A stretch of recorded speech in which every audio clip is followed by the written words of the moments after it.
ഹരിയും. ഇന്ന് നമ്മൾ ചിന്തിക്കാൻ പോകുന്നത് ശ്രീ സരസ്വതി സ്തോത്രത്തെ കുറിച്ചാണ്. സരസ്വതി ഭഗവതിയെ സ്തുതിക്കുന്ന ഈ കൃതിയിൽ 10 ശ്ലോകങ്ങളുണ്ട്. ഇത് രചിച്ചിട്ടുള്ളത് ദേവേന്ദ്രനാണ്. അദ്ദേഹം ഈ 10 ശ്ലോകങ്ങളിൽ ഭഗവതിയുടെ കേശാദിപാദ വർണ്ണനമാണ് നടത്തുന്നത്. കേശം എന്നാൽ മുടി, പാദം എന്നാൽ കാല്. അപ്പോൾ മുടി മുതൽ കാല് വരെ അമ്മയുടെ ഓരോ അംഗങ്ങളെയും വർണ്ണിക്കുന്ന ശ്ലോകങ്ങളാണ് ഇതിലുള്ളത്. ഇങ്ങനെ വർണ്ണിക്കുന്നതിലൂടെ അമ്മയുടെ ഒരു രൂപം നമ്മുടെ ഹൃദയത്തിൽ പ്രത്യക്ഷപ്പെടുത്താനാണ് അദ്ദേഹം ശ്രമിക്കുന്നത്. അദ്ദേഹത്തിൻ്റെ ധ്യാനത്തിലൂടെ അദ്ദേഹത്തിന് സിദ്ധിച്ച ദർശനം അദ്ദേഹം നമുക്ക് പകർന്നു നൽകുകയാണ്. അങ്ങനെ ആ രൂപത്തിനെ വർണ്ണിച്ചുകൊണ്ട് ദേവിയുടെ പ്രസാദത്തെ അർത്ഥിക്കുകയാണ് ഇന്ദ്രൻ ഇവിടെ ചെയ്യുന്നത്. അപ്പോൾ ഈ സ്തോത്രത്തിലൂടെ നമ്മളും സരസ്വതിയുടെ പ്രസാദമാണ് സമ്പാദിക്കാൻ ശ്രമിക്കുന്നത്. ഇവിടെ ആദ്യം തന്നെ ചിന്തിക്കേണ്ടത് സരസ്വതി എന്ന പദത്തിൻ്റെ അർത്ഥമാണ്. എന്തുകൊണ്ട് അമ്മയ്ക്ക് അങ്ങനെ ഒരു പേര് വന്നു? സരസ് ഉള്ളവൾ സരസ്വതി. സരസ് എന്നാൽ ജലസംഭരണികളാണ്, അതായത് തടാകം, കുളം തുടങ്ങിയിട്ടുള്ള ജലം കെട്ടി നിൽക്കുന്ന സ്ഥലങ്ങളാണ്. അതുള്ളവൾ സരസ്വതി. ഇങ്ങനെയുള്ള ജലസ്രോതസ്സുകൾ നിർമ്മിക്കുന്നത് നദികളാണ്. അവയെ പോഷിപ്പിക്കുന്നതും നിലനിർത്തുന്നതും നദികളാണ്. അതുകൊണ്ട് നദികളെ സരസ്വതി എന്ന് വിളിക്കുന്നു. അമ്മയും ഒരു നദിയാണ്. അറിവിൻ്റെ നദിയാണ് സരസ്വതി. സദാ ഒഴുകിക്കൊണ്ടിരിക്കുന്നു. അറിവ് എന്ന് പറയുമ്പോൾ പുസ്തകത്തിൽ നിന്നും വായിച്ച് കിട്ടുന്ന അറിവ് എന്ന് പരിമിതപ്പെടുത്തരുത്. എല്ലാ അറിവും അമ്മയുടെ ഒഴുക്ക് തന്നെയാണ്. നമുക്ക് അറിയാനായിട്ട് 5 ഇന്ദ്രിയങ്ങളുണ്ട്, 5 ഇന്ദ്രിയങ്ങൾ. ആ പഞ്ചേന്ദ്രിയങ്ങളിലൂടെയും നമ്മൾ ഓരോ നിമിഷവും ഓരോ കാര്യങ്ങൾ അറിഞ്ഞുകൊണ്ടിരിക്കുന്നുണ്ട്. കണ്ണുകൊണ്ട് കാണുന്നുണ്ട്, ചെവി കൊണ്ട് കേൾക്കുന്നുണ്ട്, മൂക്കുകൊണ്ട് മണക്കുന്നുണ്ട്, നാക്കുകൊണ്ട് രുചിക്കുന്നുണ്ട്, ത്വക്കുകൊണ്ട് സ്പർശിക്കുന്നുണ്ട്. ഈ അറിവ് നമ്മിലേക്ക് ഇങ്ങനെ പ്രവഹിക്കുന്നത് നമ്മുടെ ഉള്ളിൽ മനസ്സുള്ളത് കൊണ്ടാണ്. ആ മനസ്സിങ്ങനെ പുറത്തേക്ക് പ്രവഹിക്കുന്നു. മനസ്സ് ഇന്ദ്രിയങ്ങളിലൂടെ പുറത്തേക്ക് പ്രവഹിക്കുന്നു, വിഷയങ്ങൾ ഇന്ദ്രിയങ്ങളിലൂടെ അകത്തേക്കും പ്രവഹിക്കുന്നു. ഈ 2 പ്രവാഹവും നടക്കുന്നത് ബുദ്ധിയുള്ളത് കൊണ്ടാണ്. ആ ബുദ്ധിക്ക് പ്രകാശം നൽകുന്ന, ആ ബുദ്ധിയെ ഉണർത്തി നിർത്തുന്ന ഒരു ചൈതന്യമുണ്ട്. ആ ചൈതന്യമാണ് അമ്മ. അപ്പൊ അമ്മയുടെ ഉറവിടം തേടി ചെന്നാൽ ശുദ്ധമായ ആ ബോധത്തിൽ നമ്മൾ ചെന്നെത്തും. ആ ബോധത്തെയാണ് ചിത്ത് എന്ന് വിളിക്കുന്നത്. അപ്പൊ ചിത് സ്വരൂപയാണ് അമ്മ. പക്ഷെ ആ ചിത്ത് നമുക്ക് അനുഭവിക്കാൻ സാധിക്കുകയില്ല. കാരണം നമ്മൾ ഇന്ദ്രിയങ്ങളുടെ തലത്തിൽ നിൽക്കുന്ന സാധാരണ ഭക്തരാണ്. ഇന്ദ്രിയങ്ങളുടെ തലത്തിൽ നിൽക്കുമ്പോൾ ദ്വൈതമായ അറിവ് മാത്രമേ നമുക്കുള്ളൂ. ദ്വൈതം എന്ന് പറയുമ്പോൾ അറിയുന്നവനും അറിയപ്പെടുന്ന വസ്തുവും എന്ന ഭേദമുള്ള അറിവ്. ആ അറിവ് നമുക്ക് സമ്പാദിക്കാം. എന്നാൽ ഏകവും അദ്വിതീയവുമായിട്ടുള്ള ആ ചിത് സ്വരൂപ ജ്ഞാനം നമുക്ക് കിട്ടുകയില്ല. അപ്പോൾ ഉപാസകൻ ക്രമേണ ആ ഉയരത്തിലേക്ക് ഉയരാൻ ആഗ്രഹിക്കുകയാണ്. തൻ്റെ സാധനയിലൂടെ പതുക്കെ പതുക്കെ ഓരോ പടിയായിട്ട് അദ്വൈത ബോധത്തിലേക്ക്, ചിത് സ്വരൂപ ജ്ഞാനത്തിലേക്ക് ഉയരാൻ ശ്രമിക്കുകയാണ്. അപ്പൊ ആ ചിത് സ്വരൂപത്തെ അവൻ അറിയുന്നത് അറിവിന്റെ ഈ പ്രവാഹത്തിലൂടെയാണ്. പ്രപഞ്ചം മുഴുവൻ അറിവ് ഇങ്ങനെ പ്രവഹിക്കുന്നു. നമ്മൾ പലതും അറിയുന്നു, നമ്മൾ പലതും പ്രവർത്തിക്കുന്നു. നമ്മുടെ പ്രവൃത്തി, നമ്മുടെ ശേഷി, നമ്മുടെ ആ കഴിവുകൾ, അതിലെല്ലാം അമ്മയുടെ സാന്നിധ്യമുണ്ട്. ഈ പ്രവാഹമാണ് സരസ്വതി. ഈ പ്രവാഹത്തിന്റെ ഉറവിടമാണ് അമ്മയുടെ യഥാർത്ഥ സ്വരൂപം. അപ്പൊ സ്വരൂപം ചിത്താണ്. പക്ഷെ ആ ചിത്തിനെ നമ്മൾ അറിയുന്നത് ചൈതന്യമുള്ള വസ്തുക്കളിലൂടെയാണ്. അപ്പൊ ഇവിടെ വ്യക്തികൾ നടക്കുന്നുണ്ട്, അവർ ചലിക്കുന്നുണ്ടെങ്കിൽ അവരെ ചലിപ്പിക്കുന്ന ശക്തിയുണ്ട്. അപ്പൊ അവിടെ ഒരു പ്രവാഹം, ആ ശക്തിയുടെ പ്രവാഹം നമ്മൾ കാണുന്നു. അവർ പലതും സംസാരിക്കുന്നുണ്ട്, അപ്പൊ വാക്ക് അവരിലൂടെ വരുന്നുണ്ട്, അവിടെ ഒരു പ്രവാഹം കാണുന്നു. അവർ പ്രവർത്തിക്കുന്നു, അതിൽ ആ പ്രവാഹം കാണുന്നു. അവർ പലതും നേടുന്നു, പലതും നഷ്ടപ്പെടുത്തുന്നു, പലതും ത്യജിക്കുന്നു. ഇതിലെല്ലാം നമ്മൾ ആ ശക്തിയുടെ പ്രവാഹം കാണുകയാണ്. അപ്പോൾ ഒരു നദി പോലെ ലോകം മുഴുവൻ വ്യാപിച്ചിരുന്നു കൊണ്ട് എല്ലായിടത്തും പ്രവഹിക്കുന്ന ചൈതന്യമാണ് അമ്മ. അമ്മയുടെ യഥാർത്ഥ സ്വരൂപം പക്ഷേ അവ്യക്തമാണ്, ഇന്ദ്രിയങ്ങൾക്ക് അഗോചരമാണ്. അങ്ങനത്തെ സ്വരൂപത്തിൽ ഇരിക്കുന്ന അമ്മയെ നമ്മൾ ഉപാസിക്കുന്നത് സരസ്വതി ഭാവത്തിലാണ്. സരസ്വതി ഭാവം എന്ന് പറയുമ്പോൾ ലോകത്തിൽ ഒഴുകിക്കൊണ്ടിരിക്കുന്ന ഭാവം, ലോകം തന്നെ അമ്മയുടെ ഒഴുക്കാണ്. പ്രപഞ്ചം ഒരു പ്രവാഹമാണ്, സംസാരം ഒരു പ്രവാഹമാണ്. എവിടെ നിന്നോ ഉദ്ഭവിച്ച് കുറേ നേരം ഗമിച്ച് തിരിച്ച് ആ സ്രോതസ്സിലേക്ക് തന്നെ ലയിച്ച് വീണ്ടും ഉദ്ഭവിച്ച് ഇങ്ങനെ പ്രവഹിച്ചുകൊണ്ടേയിരിക്കുകയാണ്. ആ പ്രവാഹത്തിന്റെ മൂലകാരണം ചിത്സ്വരൂപയായ അമ്മയാണ്. അപ്പൊ ഈ പ്രപഞ്ചം മുഴുവൻ അമ്മയുടെ പ്രവാഹമാണ്. അതുകൊണ്ട് അമ്മയ്ക്ക് സരസ്വതി എന്ന പേര് കൽപ്പിച്ചിരിക്കുന്നു. ഇനി ജലത്തിന്റെ സ്വഭാവം പോലെ തന്നെയാണ് അമ്മയുടെയും ഭാവം. ജലം അതിന് പ്രത്യേകിച്ച് ഒരു ആകാരവുമില്ല. ഏത് പാത്രത്തിൽ നമ്മൾ നിറയ്ക്കുന്നുവോ അതിൻ്റെ ആകാരം അത് സ്വീകരിക്കും. ഇപ്പൊ ഗംഗയൊഴുകുന്ന വഴിയിലൂടെ ജലം ഒഴുകുമ്പോൾ ആ ജലം ഗംഗ എന്നറിയപ്പെടുന്നു. യമുന ഒഴുകുന്ന വഴിയിലൂടെ ഒഴുകുമ്പോൾ അത് യമുന എന്ന് അറിയപ്പെടുന്നു. ഗോദാവരി ഒഴുകുന്ന വഴിയിലൂടെ അത് ഒഴുകുമ്പോൾ ഗോദാവരി എന്നറിയപ്പെടുന്നു. ജലം ഒന്ന് തന്നെയാണ്. കുടത്തിൽ നിറച്ചു വെച്ചാൽ കുടത്തിന്റെ ആകാരം അത് സ്വീകരിക്കും. കിണറിൽ നിറച്ചു വെച്ചാൽ കിണറിന്റെ ആകാരം അത് സ്വീകരിക്കും. കുപ്പിയിൽ നിറച്ചു വെച്ചാൽ കുപ്പിയുടെ ആകാരം അത് സ്വീകരിക്കും. ഇതാണ് ജലത്തിന്റെ ഒരു രീതി. ഇതേപോലെയാണ് അമ്മ. അമ്മ സൂക്ഷ്മമായ ചൈതന്യമാണ്, ചിത് സ്വരൂപയാണ്. ആ അമ്മയെ അറിയാൻ നമുക്ക് സാധിക്കില്ല. കാരണം അമ്മയ്ക്ക് പ്രത്യേകിച്ച് ഒരു രൂപവുമില്ല, ദ്വൈതം എന്ന ഭാവവുമില്ല. എന്നാൽ നമ്മൾ ദ്വൈതത്തിൽ നിൽക്കുന്നവരാണ്. അപ്പൊ നമുക്ക് ചുറ്റുമുള്ള ഈ പ്രപഞ്ചത്തിൽ നമ്മൾ അമ്മയെ പല സ്ഥലത്തായിട്ട് അറിയുന്നു. അപ്പൊ അങ്ങനെ അറിയുന്ന നമ്മൾ പക്ഷെ അതിലൊന്നും അമ്മയെ ഉപാസിക്കാൻ പ്രാപ്തരല്ല. ഇപ്പൊ ഒരു വൃക്ഷത്തിന്റെ ചലനത്തിൽ അമ്മയുടെ സാന്നിധ്യമുണ്ട്. അതിൽ പഴമുണ്ടാകുന്ന സമയത്ത് അമ്മയുടെ സാന്നിധ്യം അറിയാം. നമ്മുടെ തന്നെ ഉള്ളിൽ ചിന്തകൾ ഉയരുന്ന സമയത്ത് അമ്മയുടെ സാന്നിധ്യമുണ്ട്. വാക്കുകൾ ഉയരുന്ന സമയത്ത് അമ്മയുടെ സാന്നിധ്യമുണ്ട്. ഇങ്ങനെ ഓരോ ക്ഷണവും അമ്മയുടെ സാന്നിധ്യമുണ്ട്. പക്ഷെ ആ ഭാവങ്ങളിലൊന്നും അമ്മയെ കാണാനുള്ള പ്രാപ്തി നമുക്കില്ല. അപ്പൊ അങ്ങനെയുള്ള സാധാരണക്കാരൻ ആ അമ്മയെ എങ്ങനെ സമീപിക്കും? ആത്യന്തികമായി അവന് വേണ്ടത് ചിത്സ്വരൂപ ജ്ഞാനമാണ്. അമ്മയുടെ പൂർണ്ണതയെ അനുഭവിക്കുക, ആ പൂർണ്ണതയിൽ ലയിച്ച് ഈ ഭേദത്തെ പൂർണ്ണമായി ഉപേക്ഷിക്കുക. ഇതാണ് സാധകൻ ആഗ്രഹിക്കുന്നത്. എന്നാൽ അത് നേടിയെടുക്കാൻ അവൻ എന്തു ചെയ്യണം? അപ്പൊ അതിനായിക്കൊണ്ട് അവൻ അമ്മയെ ഉപാസിക്കണം. ഉപാസനയ്ക്ക് നമ്മൾ ഒരു രൂപത്തെ സ്വീകരിക്കുകയാണ്. ജലത്തെ ഒരു പാത്രത്തിൽ നിലനിർത്തുന്ന പോലെ നമ്മൾ ഒരു പാത്രത്തെ നിർമ്മിക്കുകയാണ്. അനന്തമായ ആ ശക്തിയെ നിലനിർത്താനായിട്ട് നമുക്ക് സമീപിക്കാൻ പാകത്തിന് ഒരു പാത്രത്തെ നിർമ്മിക്കുകയാണ്. ഇവിടെ അമ്മയെ നമ്മൾ അറിയുന്നത് ശക്തിയായിട്ടാണ്. അതുകൊണ്ട് ശക്തി എന്നുള്ളത് സ്ത്രീഭാവത്തിൽ ഋഷിമാർ കൽപ്പിച്ചിട്ടുള്ളത് കൊണ്ട് ആ ശക്തിക്ക് നമ്മളൊരു സ്ത്രീ രൂപം കൽപ്പിക്കുകയാണ്. ആ സ്ത്രീ രൂപം വെറും ഒരു പാത്രമാണ്. അമ്മയുടെ അഖണ്ഡമായ അനന്തമായ ചൈതന്യത്തെ കുറച്ചു നേരത്തേക്ക് ധരിച്ച് നമ്മെ അനുഗ്രഹിക്കാൻ വേണ്ടിയുള്ള ഒരു പാത്രം.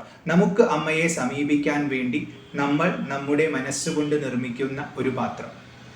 ഇവിടെ ഈ പാത്രം നിർമ്മിച്ചിട്ടുള്ളത് ദേവേന്ദ്രനാണ്. അദ്ദേഹത്തിന് ലഭിച്ച ദർശനത്തിന്റെ അടിസ്ഥാനത്തിൽ അദ്ദേഹം രചിച്ചിട്ടുള്ളതാണ്. സരസ്വതി ദേവിക്ക് പല രീതിയിലുള്ള വർണ്ണനകളുണ്ട്, പല ധ്യാനങ്ങളുണ്ട്. അപ്പൊ അതിൽ നിന്നൊക്കെ വ്യത്യസ്തമായി ഇവിടെ ദേവേന്ദ്രൻ കണ്ടിട്ടുള്ള ഭാവത്തിലെ ഒരു വർണ്ണനയാണ്. സാക്ഷാത് ജഗദീശ്വരിയെ ഇരുത്താനായിട്ട് ഒരു രൂപം നിർമ്മിക്കുമ്പോൾ ആ രൂപം സർവശ്രേഷ്ഠമായിരിക്കണം. കാര്യം അമ്മ അതിലൊന്നും പരിമിതയല്ലെങ്കിലും നമ്മൾ വിളിച്ചു വരുത്തി ആ രൂപത്തിൽ ഇരുത്തുന്നത് കൊണ്ട് ആ രൂപത്തിന് അത്രയും ശ്രേഷ്ഠത കൽപ്പിക്കണം. അതുകൊണ്ട് തന്നെ ഇവിടെ അമ്മയുടെ ആ സ്ത്രീ രൂപത്തിന് ഏറ്റവും സൗന്ദര്യപൂർണമായ വർണ്ണനയാണ് കൽപ്പിച്ചിട്ടുള്ളത്. നമ്മുടെ ഭാരതീയമായ സൗന്ദര്യ ശാസ്ത്ര സങ്കല്പങ്ങളുണ്ട്. ഇന്ന ഇന്ന ലക്ഷണങ്ങളുണ്ടെങ്കിൽ സൗന്ദര്യമുണ്ടെന്ന് പുരുഷനും സ്ത്രീക്കും പറയപ്പെടുന്നു. ഇവിടെ സ്ത്രീഭാവത്തിലാണ് ധ്യാനിക്കുന്നത്. അപ്പോൾ സ്ത്രീ ശരീരത്തിന് എന്തെന്ത് ഗുണങ്ങളുണ്ടെങ്കിൽ സൗന്ദര്യമുണ്ടെന്ന് ശാസ്ത്രങ്ങളിൽ പറയുന്നുവോ ആ ഗുണങ്ങളെ എല്ലാം കൂടുതൽ വ്യക്തമാക്കി കാട്ടിക്കൊണ്ടുള്ള വർണ്ണനയാണ് ഇതിലുള്ളത്. അപ്പോൾ അമ്മയെ നമ്മൾ ഒരു പാത്രത്തിലേക്ക് കൊണ്ടുവരുമ്പോൾ ആ പാത്രത്തെ ഏറ്റവും ശ്രേഷ്ഠമായ രീതിയിൽ വർണ്ണിക്കുക എന്നുള്ളത് കൊണ്ടാണ് ഇത്രയും സൗന്ദര്യത്തെ ഇവിടെ വർണ്ണിക്കുന്നത്. ഇങ്ങനെ സൗന്ദര്യം വർണ്ണിക്കുമ്പോൾ, സൗന്ദര്യം എന്ന വാക്ക് തന്നെ നമ്മുടെ മനസ്സിനെ ഉരുക്കി തന്നിലേക്ക് ഒഴുപ്പിക്കുന്ന ശക്തിവിശേഷമാണ്. അതായത് മനസ്സ് ആർദ്രമായി അത് ഒന്നിലേക്ക് ഇങ്ങനെ ആകർഷിച്ചു കൊണ്ട് പോകുന്നുണ്ടെങ്കിൽ ആ വസ്തുവിന് സൗന്ദര്യമുണ്ടെന്ന് പറയാം. അപ്പൊ ഇവിടെ നമ്മുടെ മനസ്സിനെ ആകർഷിക്കത്തക്കതായിട്ടുള്ള ഒരു ഭാവത്തെ നമ്മൾ ഉണ്ടാക്കാൻ പോവുകയാണ്. മനസ്സ് ആകർഷിക്കപ്പെട്ടാൽ മാത്രമേ മനസ്സിന് ഏകാഗ്രതയുണ്ടാകൂ. ഇപ്പോൾ ഒരു വൃത്താകൃതിയെ നമുക്ക് സങ്കല്പിക്കാം. വളരെ എളുപ്പത്തിൽ അത് സങ്കല്പിക്കാൻ പറ്റും. അങ്ങനെ ഒരു വൃത്തം സങ്കല്പിച്ചാൽ ആ വൃത്തത്തെ നിലനിർത്തിക്കൊണ്ട് തന്നെ മനസ്സിന് വേറെ പലതും ചിന്തിക്കാൻ പറ്റും. കാരണം അതിൽ ഏകാഗ്രത അത്ര ആവശ്യമില്ല, എളുപ്പം സൃഷ്ടിക്കാൻ പറ്റുന്ന ആകാരമാണ്. എന്നാൽ അത് കുറച്ചും കൂടിയും സൂക്ഷ്മമുള്ള ഒരു ശ്രീചക്രത്തിൻ്റെയൊക്കെ ആകാരം നമ്മൾ മനസ്സിൽ നിർമ്മിക്കാൻ ശ്രമിച്ചാൽ കൂടുതൽ ശ്രദ്ധ വേണം. അപ്പോൾ മനസ്സ് ഏകാഗ്രമാകും, അതിനധികം അലയാൻ പറ്റില്ല. അപ്പൊ അതുകൊണ്ട് രൂപം എത്ര വ്യക്തമാണോ അത്രയും നമുക്ക് ഏകാഗ്രത ലഭിക്കും. ഇപ്പൊ ശ്രീചക്രം പോലെയുള്ളതിനോടൊന്നും നമുക്ക് ഭാവം ജനിക്കണമെന്നില്ല. അപ്പോൾ ഒരു രൂപമാണ്, മാനുഷികമായ ഒരു രൂപമാണ് നമ്മൾ സങ്കല്പിക്കുന്നതെങ്കിൽ ഏകാഗ്രതയും ഉണ്ടാവും, ഭാവവും ഉണ്ടാവും. ഇത് മനസ്സിലാക്കിയിട്ടാണ് അമ്മയ്ക്ക് ഇവിടെ ഇത്രയും സൗന്ദര്യമുള്ള ഒരു രൂപം നിർമ്മിച്ചിട്ടുള്ളത്. അപ്പൊ നമ്മുടെ മനസ്സിൽ ഏകാഗ്രതയും ഉണ്ടാവണം, ഭാവവും ഉണ്ടാവണം. ജീവനുള്ള ഒന്നാണ് അത് എന്ന് നമുക്ക് തോന്നണം. അപ്പൊ യന്ത്രങ്ങളൊന്നും കണ്ടാൽ അത് തോന്നണമെന്നില്ല. അപ്പോൾ മാനുഷികമായ രൂപം, അത് ശക്തിയായതുകൊണ്ട് സ്ത്രീ രൂപം, ഏറ്റവും സുന്ദരിയായിട്ടുള്ള ഒരു സ്ത്രീ ആയിട്ട് നമ്മൾ ആ പരാശക്തിയെ ധ്യാനിക്കാൻ പോവുകയാണ്, ആ സരസ്വതി ഭഗവതിയെ ധ്യാനിക്കാൻ പോവുകയാണ്. അപ്പൊ മാനുഷികമായ രൂപവർണ്ണന കേൾക്കുന്ന സമയത്തും നമ്മുടെ ഹൃദയത്തിൽ ഈ ഒരു ബോധമുണ്ടാവണം, ഇത് സാക്ഷാത് സരസ്വതിയുടെ രൂപമാണ്. ചിത്സ്വരൂപയായ അരൂപയായ ആ അമ്മയെ ഈ രൂപത്തിൽ നമ്മൾ കണ്ട് സമീപിക്കുകയാണ്. അങ്ങനെ നമ്മൾ അമ്മയെ സമീപിച്ച് ഉപാസിച്ചുകൊണ്ട് ധ്യാനം ഉറച്ചാൽ, നമ്മുടെ ഹൃദയത്തിൽ അമ്മ പ്രത്യക്ഷപ്പെട്ടാൽ, വ്യക്തമായി നമുക്ക് അകത്ത് കാണാൻ സാധിച്ചാൽ നമുക്ക് അമ്മയെ കൂടുതൽ അറിയാൻ പറ്റും. ആ അറിവ് കൂടും തോറും ഈ ഭേദം ഇല്ലാതെയാകും. അങ്ങനെ നമുക്ക് ഐക്യം സിദ്ധിക്കും, അദ്വൈതമായ അനുഭൂതി സിദ്ധിക്കും. ഇതാണ് ഈ സാധനയുടെ ലക്ഷ്യം. അപ്പം അതിനുവേണ്ടി ദേവേന്ദ്രൻ രചിച്ചിട്ടുള്ള ഈ സ്തോത്രത്തെ നമുക്ക് ചെറുതായിട്ടൊന്ന് ധ്യാനിക്കാം. ഓം ശ്രീ ഗണേശായ നമഃ. അഥ ശ്രീ സരസ്വതി സ്തോത്രം. ഭൃംഗനീലനീലാഞ്ജനാലക പത്മരാഗാംഗേയ മൗലിക പൂർണ്ണചന്ദ്രബിംബോജ്വലാനന ശ്രീ സരസ്വതി മേ പ്രസീദതു. കേശാദിപാദ വർണ്ണനമാണെന്ന് പറഞ്ഞു. ആദ്യം തന്നെ അമ്മയുടെ മുടിയെയാണ് വർണ്ണിക്കുന്നത്. അമ്മയുടെ മുടി കറുത്ത നിറത്തിലുള്ളതാണ്. പക്ഷെ വെറുതെ കറുപ്പ് എന്ന് പറയുന്നതിന് പകരം 3 വസ്തുക്കളെ ഉപമിച്ചിരിക്കുകയാണ്. ഒന്ന് ഭൃംഗം, പിന്നെ നീലം, പിന്നെ നീലാഞ്ജനം. ഭൃംഗം എന്നാൽ വണ്ട്. വണ്ട് നല്ല കറുകറുത്തിട്ട് ഇങ്ങനെ പുഷ്പത്തിന് ചുറ്റും പറക്കുന്നതായിട്ട് നമ്മൾ കണ്ടിട്ടുണ്ടാവും. ആ വണ്ടിന്റെ കറുപ്പ് അമ്മയുടെ മുടിക്കുണ്ട്. നീലം എന്നാൽ ഇരുട്ട് എന്നർത്ഥമുണ്ട്. അപ്പൊ ഇരുട്ടിന്റെ കറുപ്പ് അമ്മയുടെ മുടിക്കുണ്ട്. നീലം എന്നാൽ ഇന്ദ്രനീല കല്ല് എന്നർത്ഥവുമുണ്ട്. അപ്പൊ അതിൻ്റെ ആ ഡാർക്ക്നെസ് അമ്മയുടെ മുടിക്കുണ്ട്.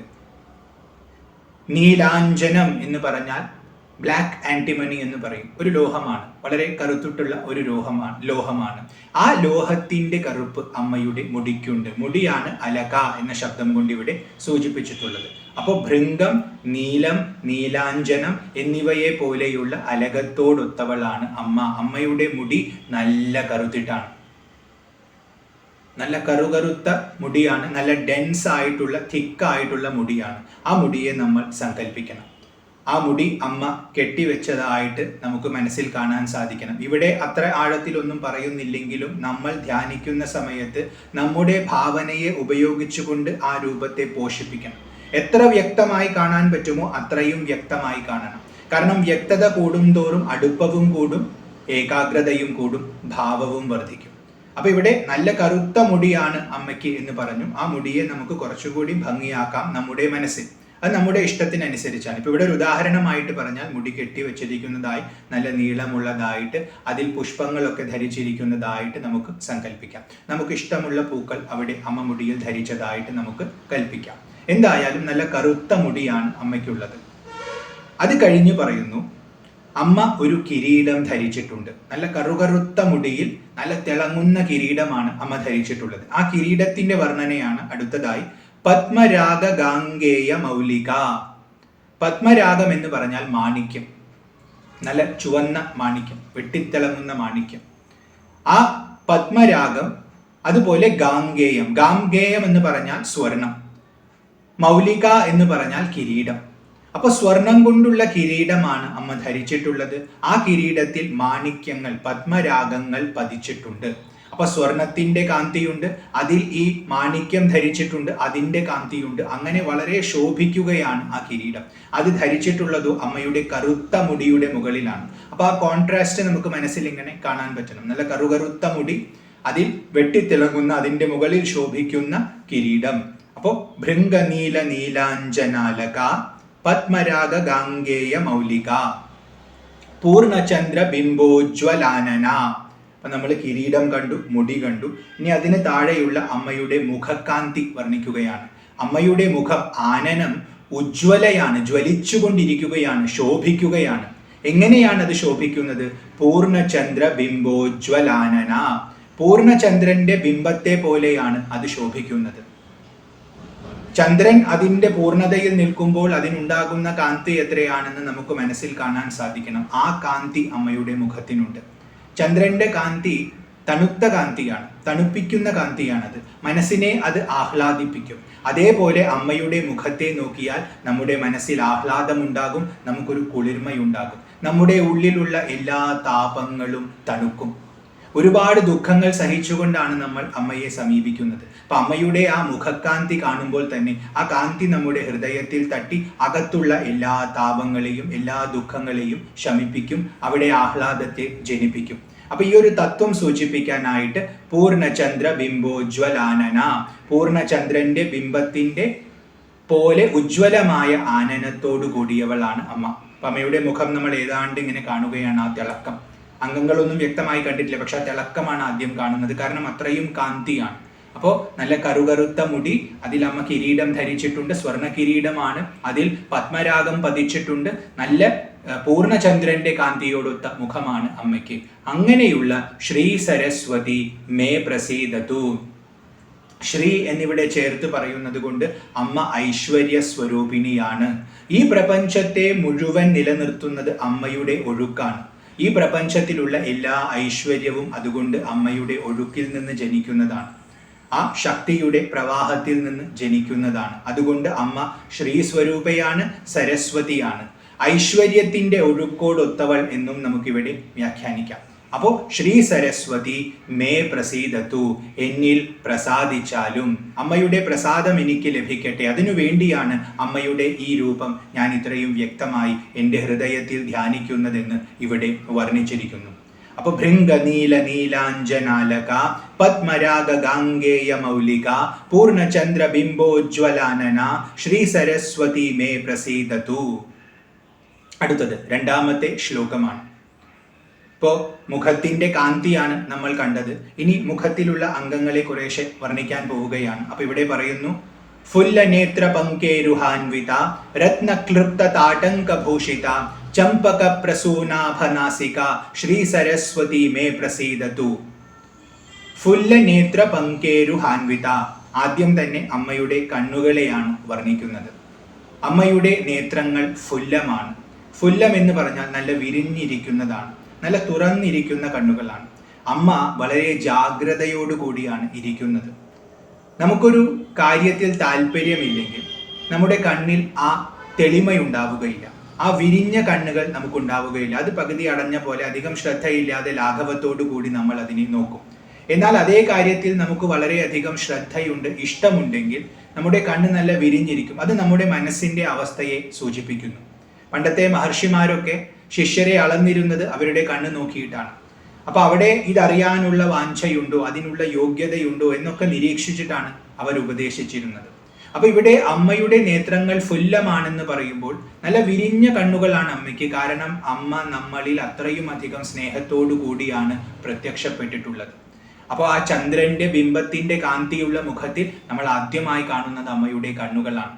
ആ കണ്ണുകൾ വിരിഞ്ഞിരിക്കുകയാണ്, കാരണം നമ്മളെ തന്നെ നോക്കിയിരിക്കുകയാണ്. വളരെ ശ്രദ്ധയോടെ വളരെ സ്നേഹത്തോടു കൂടി നമ്മളെ നോക്കുകയാണ്. അതുകൊണ്ട് ഫുല്ല നേത്രമാണ്. പങ്കേരുഹാൻവിത, പങ്കേരുഹത്തിന് സദൃശമായ കണ്ണുകളാണ്. പങ്കേരുഹം എന്ന് പറഞ്ഞാൽ താമര.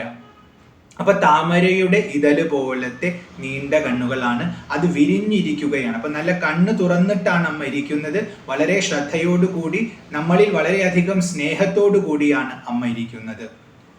ഇനി ഫുല്ലം എന്നുള്ളത് പങ്കേരുഹത്തോടും ചേർത്ത് വായിക്കാം. അപ്പൊ വിരിഞ്ഞിട്ടുള്ള താമരയുടെ ഇതല് പോലത്തെ കണ്ണുകളോടൊത്തവൾ എന്നർത്ഥവും വന്നു. ഇവിടെ താമരയെ വിശേഷിപ്പിക്കുന്നത് പങ്കേരുഹം എന്ന് പറഞ്ഞിട്ടാണ്.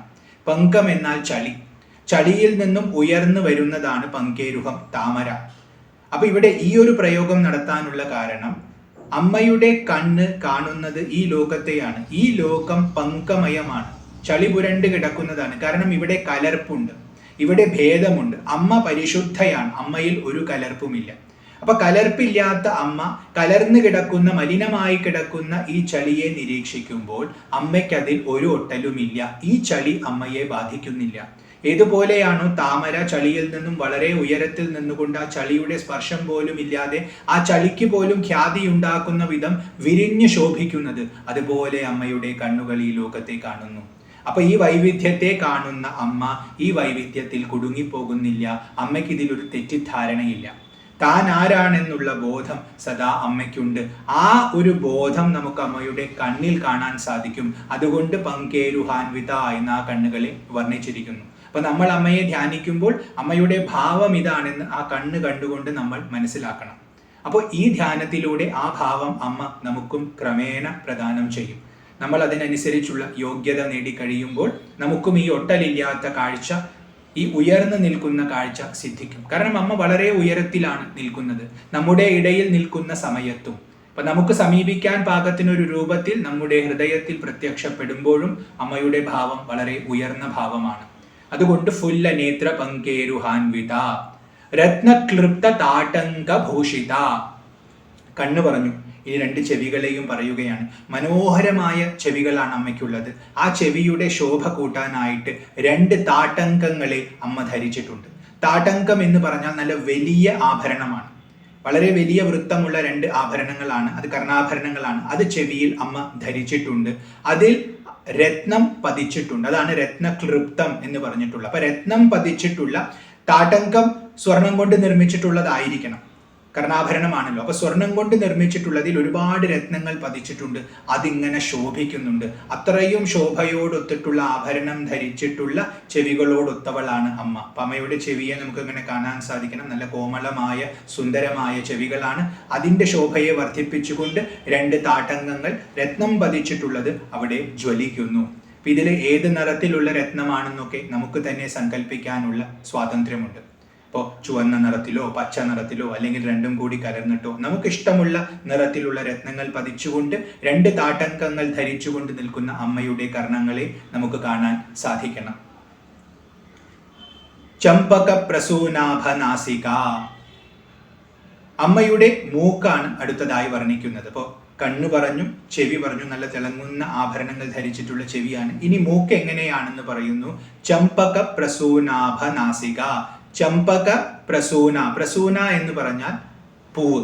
അപ്പൊ ചമ്പക പൂവിന്റെ ആഭ, ആഭ എന്ന് പറഞ്ഞാൽ കാന്തി, കാന്തിയോടൊത്ത നാസിക. അമ്മയുടെ മൂക്കിന് ചമ്പകപ്പൂവിന്റെ കാന്തിയാണ്. ചമ്പകപ്പൂവ് പല തരത്തിലുണ്ട്, പല നിറത്തിലുണ്ട്. അമ്മയുടെ നിറം പൊതുവെ വെള്ളയാണ്. സരസ്വതി ഭാവത്തിൽ ധ്യാനിക്കുമ്പോൾ എപ്പോഴും വെള്ളദേഹമാണ്, അത് പിന്നീട് പറയുന്നുമുണ്ട്. അപ്പോൾ വെള്ളദേഹമുള്ളത് കൊണ്ട് വെള്ള നിറത്തിലുള്ള ചെമ്പകപ്പൂവുണ്ട്. അപ്പൊ ആ നിറത്തിലുള്ള പൂവിന്റെ കാന്തിയാണ് അമ്മയുടെ മൂക്കിനുള്ളത്. പൂവിനോട് ഉപമിക്കുന്നത് കൊണ്ട് ആ പൂവിനെ പോലത്തെ കോമളമായ മൂക്കാണ് എന്നും സൂചിപ്പിച്ചു. അതുപോലെ നല്ല കാന്തിയുള്ള മൂക്കാണ്, ആ വെളുവെളുപ്പ് ഉണ്ട് എന്നും സൂചിപ്പിച്ചു. ഇനി ഇവിടെ ചമ്പകപ്പൂവിന് നല്ല മണമുണ്ട്, ആ മണത്തോടൊത്ത നാസികയാണ് എന്നും നമുക്ക് വേണമെങ്കിൽ എടുക്കാം. അപ്പൊ നല്ല സുഗന്ധമുള്ള നാസികയാണെന്ന് വന്നു. സാധാരണ നാസിക ഉപയോഗിച്ചിട്ടാണ് നമ്മൾ ഗന്ധമറിയുന്നത്.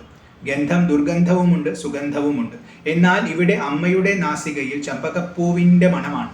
അപ്പോൾ അമ്മ ആ പൂവിന്റെ വാസന ഏറ്റുകൊണ്ടിരിക്കുകയാണ് എന്ന് നമുക്കൊരു അർത്ഥമെടുക്കാം. അതായത് ആ പൂവ് അമ്മയുടെ സമീപത്തുണ്ട്, ഭക്തര് സമർപ്പിച്ചിട്ടുള്ളതായിരിക്കും. അപ്പൊ ആ പൂവിന്റെ സാന്നിധ്യം ഉള്ളത് കൊണ്ട് അത് മണത്തുകൊണ്ടാണ് അമ്മ ഇരിക്കുന്നത് എന്ന് അർത്ഥം വന്നു. അപ്പൊ ഇവിടെ അമ്മയ്ക്ക് ദുർഗന്ധം ബാധിക്കുന്നില്ല, കാരണം അമ്മ ഈ സുഗന്ധം അനുഭവിച്ചു കൊണ്ടിരിക്കുകയാണ്. ഈ ലോകത്തിൽ പലതുമുണ്ട്, നല്ലതുമുണ്ട്, ചീത്തയുമുണ്ട്. നമ്മൾ ഇന്ദ്രിയങ്ങളിലൂടെ അറിയുന്ന സമയത്ത് രണ്ടും നമ്മൾ അറിയുന്നു.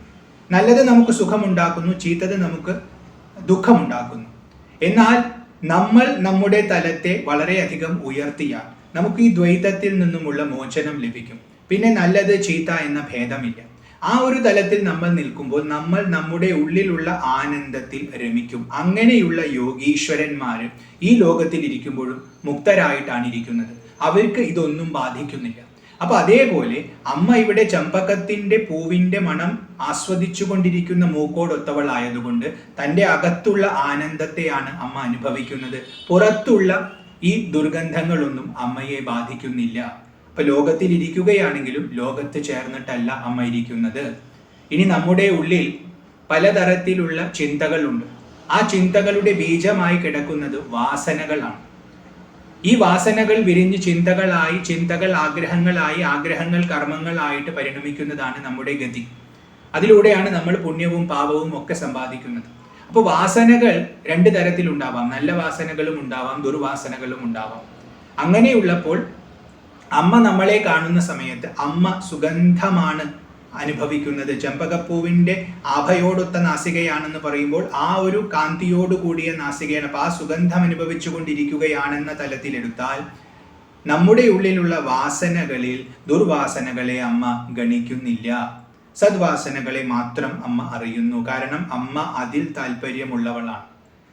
മാതൃഭാവത്തിൽ ഇരിക്കുകയാണ്, നമ്മളെ മക്കളായിട്ടാണ് കാണുന്നത്. അപ്പൊ നമ്മളെ സഹായിക്കണമെന്ന വിചാരം മാത്രമുള്ളത് കൊണ്ട് നമ്മുടെ കുറവുകളൊന്നും ഗണിക്കാതെ നമ്മളിലുള്ള നന്മയെ കാണാൻ അമ്മയ്ക്ക് സാധിക്കും. അപ്പൊ സദ്വാസനകളെ നമുക്ക് ഗന്ധമായി എടുത്താൽ ആ സുഗന്ധം നുകർന്നുകൊണ്ടിരിക്കുകയാണ്. നമ്മുടെ എല്ലാം ഉള്ളിലുള്ള സുഗന്ധത്തെ അമ്മ ആസ്വദിക്കുന്നു. അത് കണ്ടുകൊണ്ട് അതിനെ കൂടുതൽ പോഷിപ്പിച്ച് ദുർഗന്ധങ്ങളെ ഇല്ലാതെയാക്കി നമ്മളെ ഉയർത്തും എന്ന ഒരു സൂചനയും അവിടെയുണ്ട്.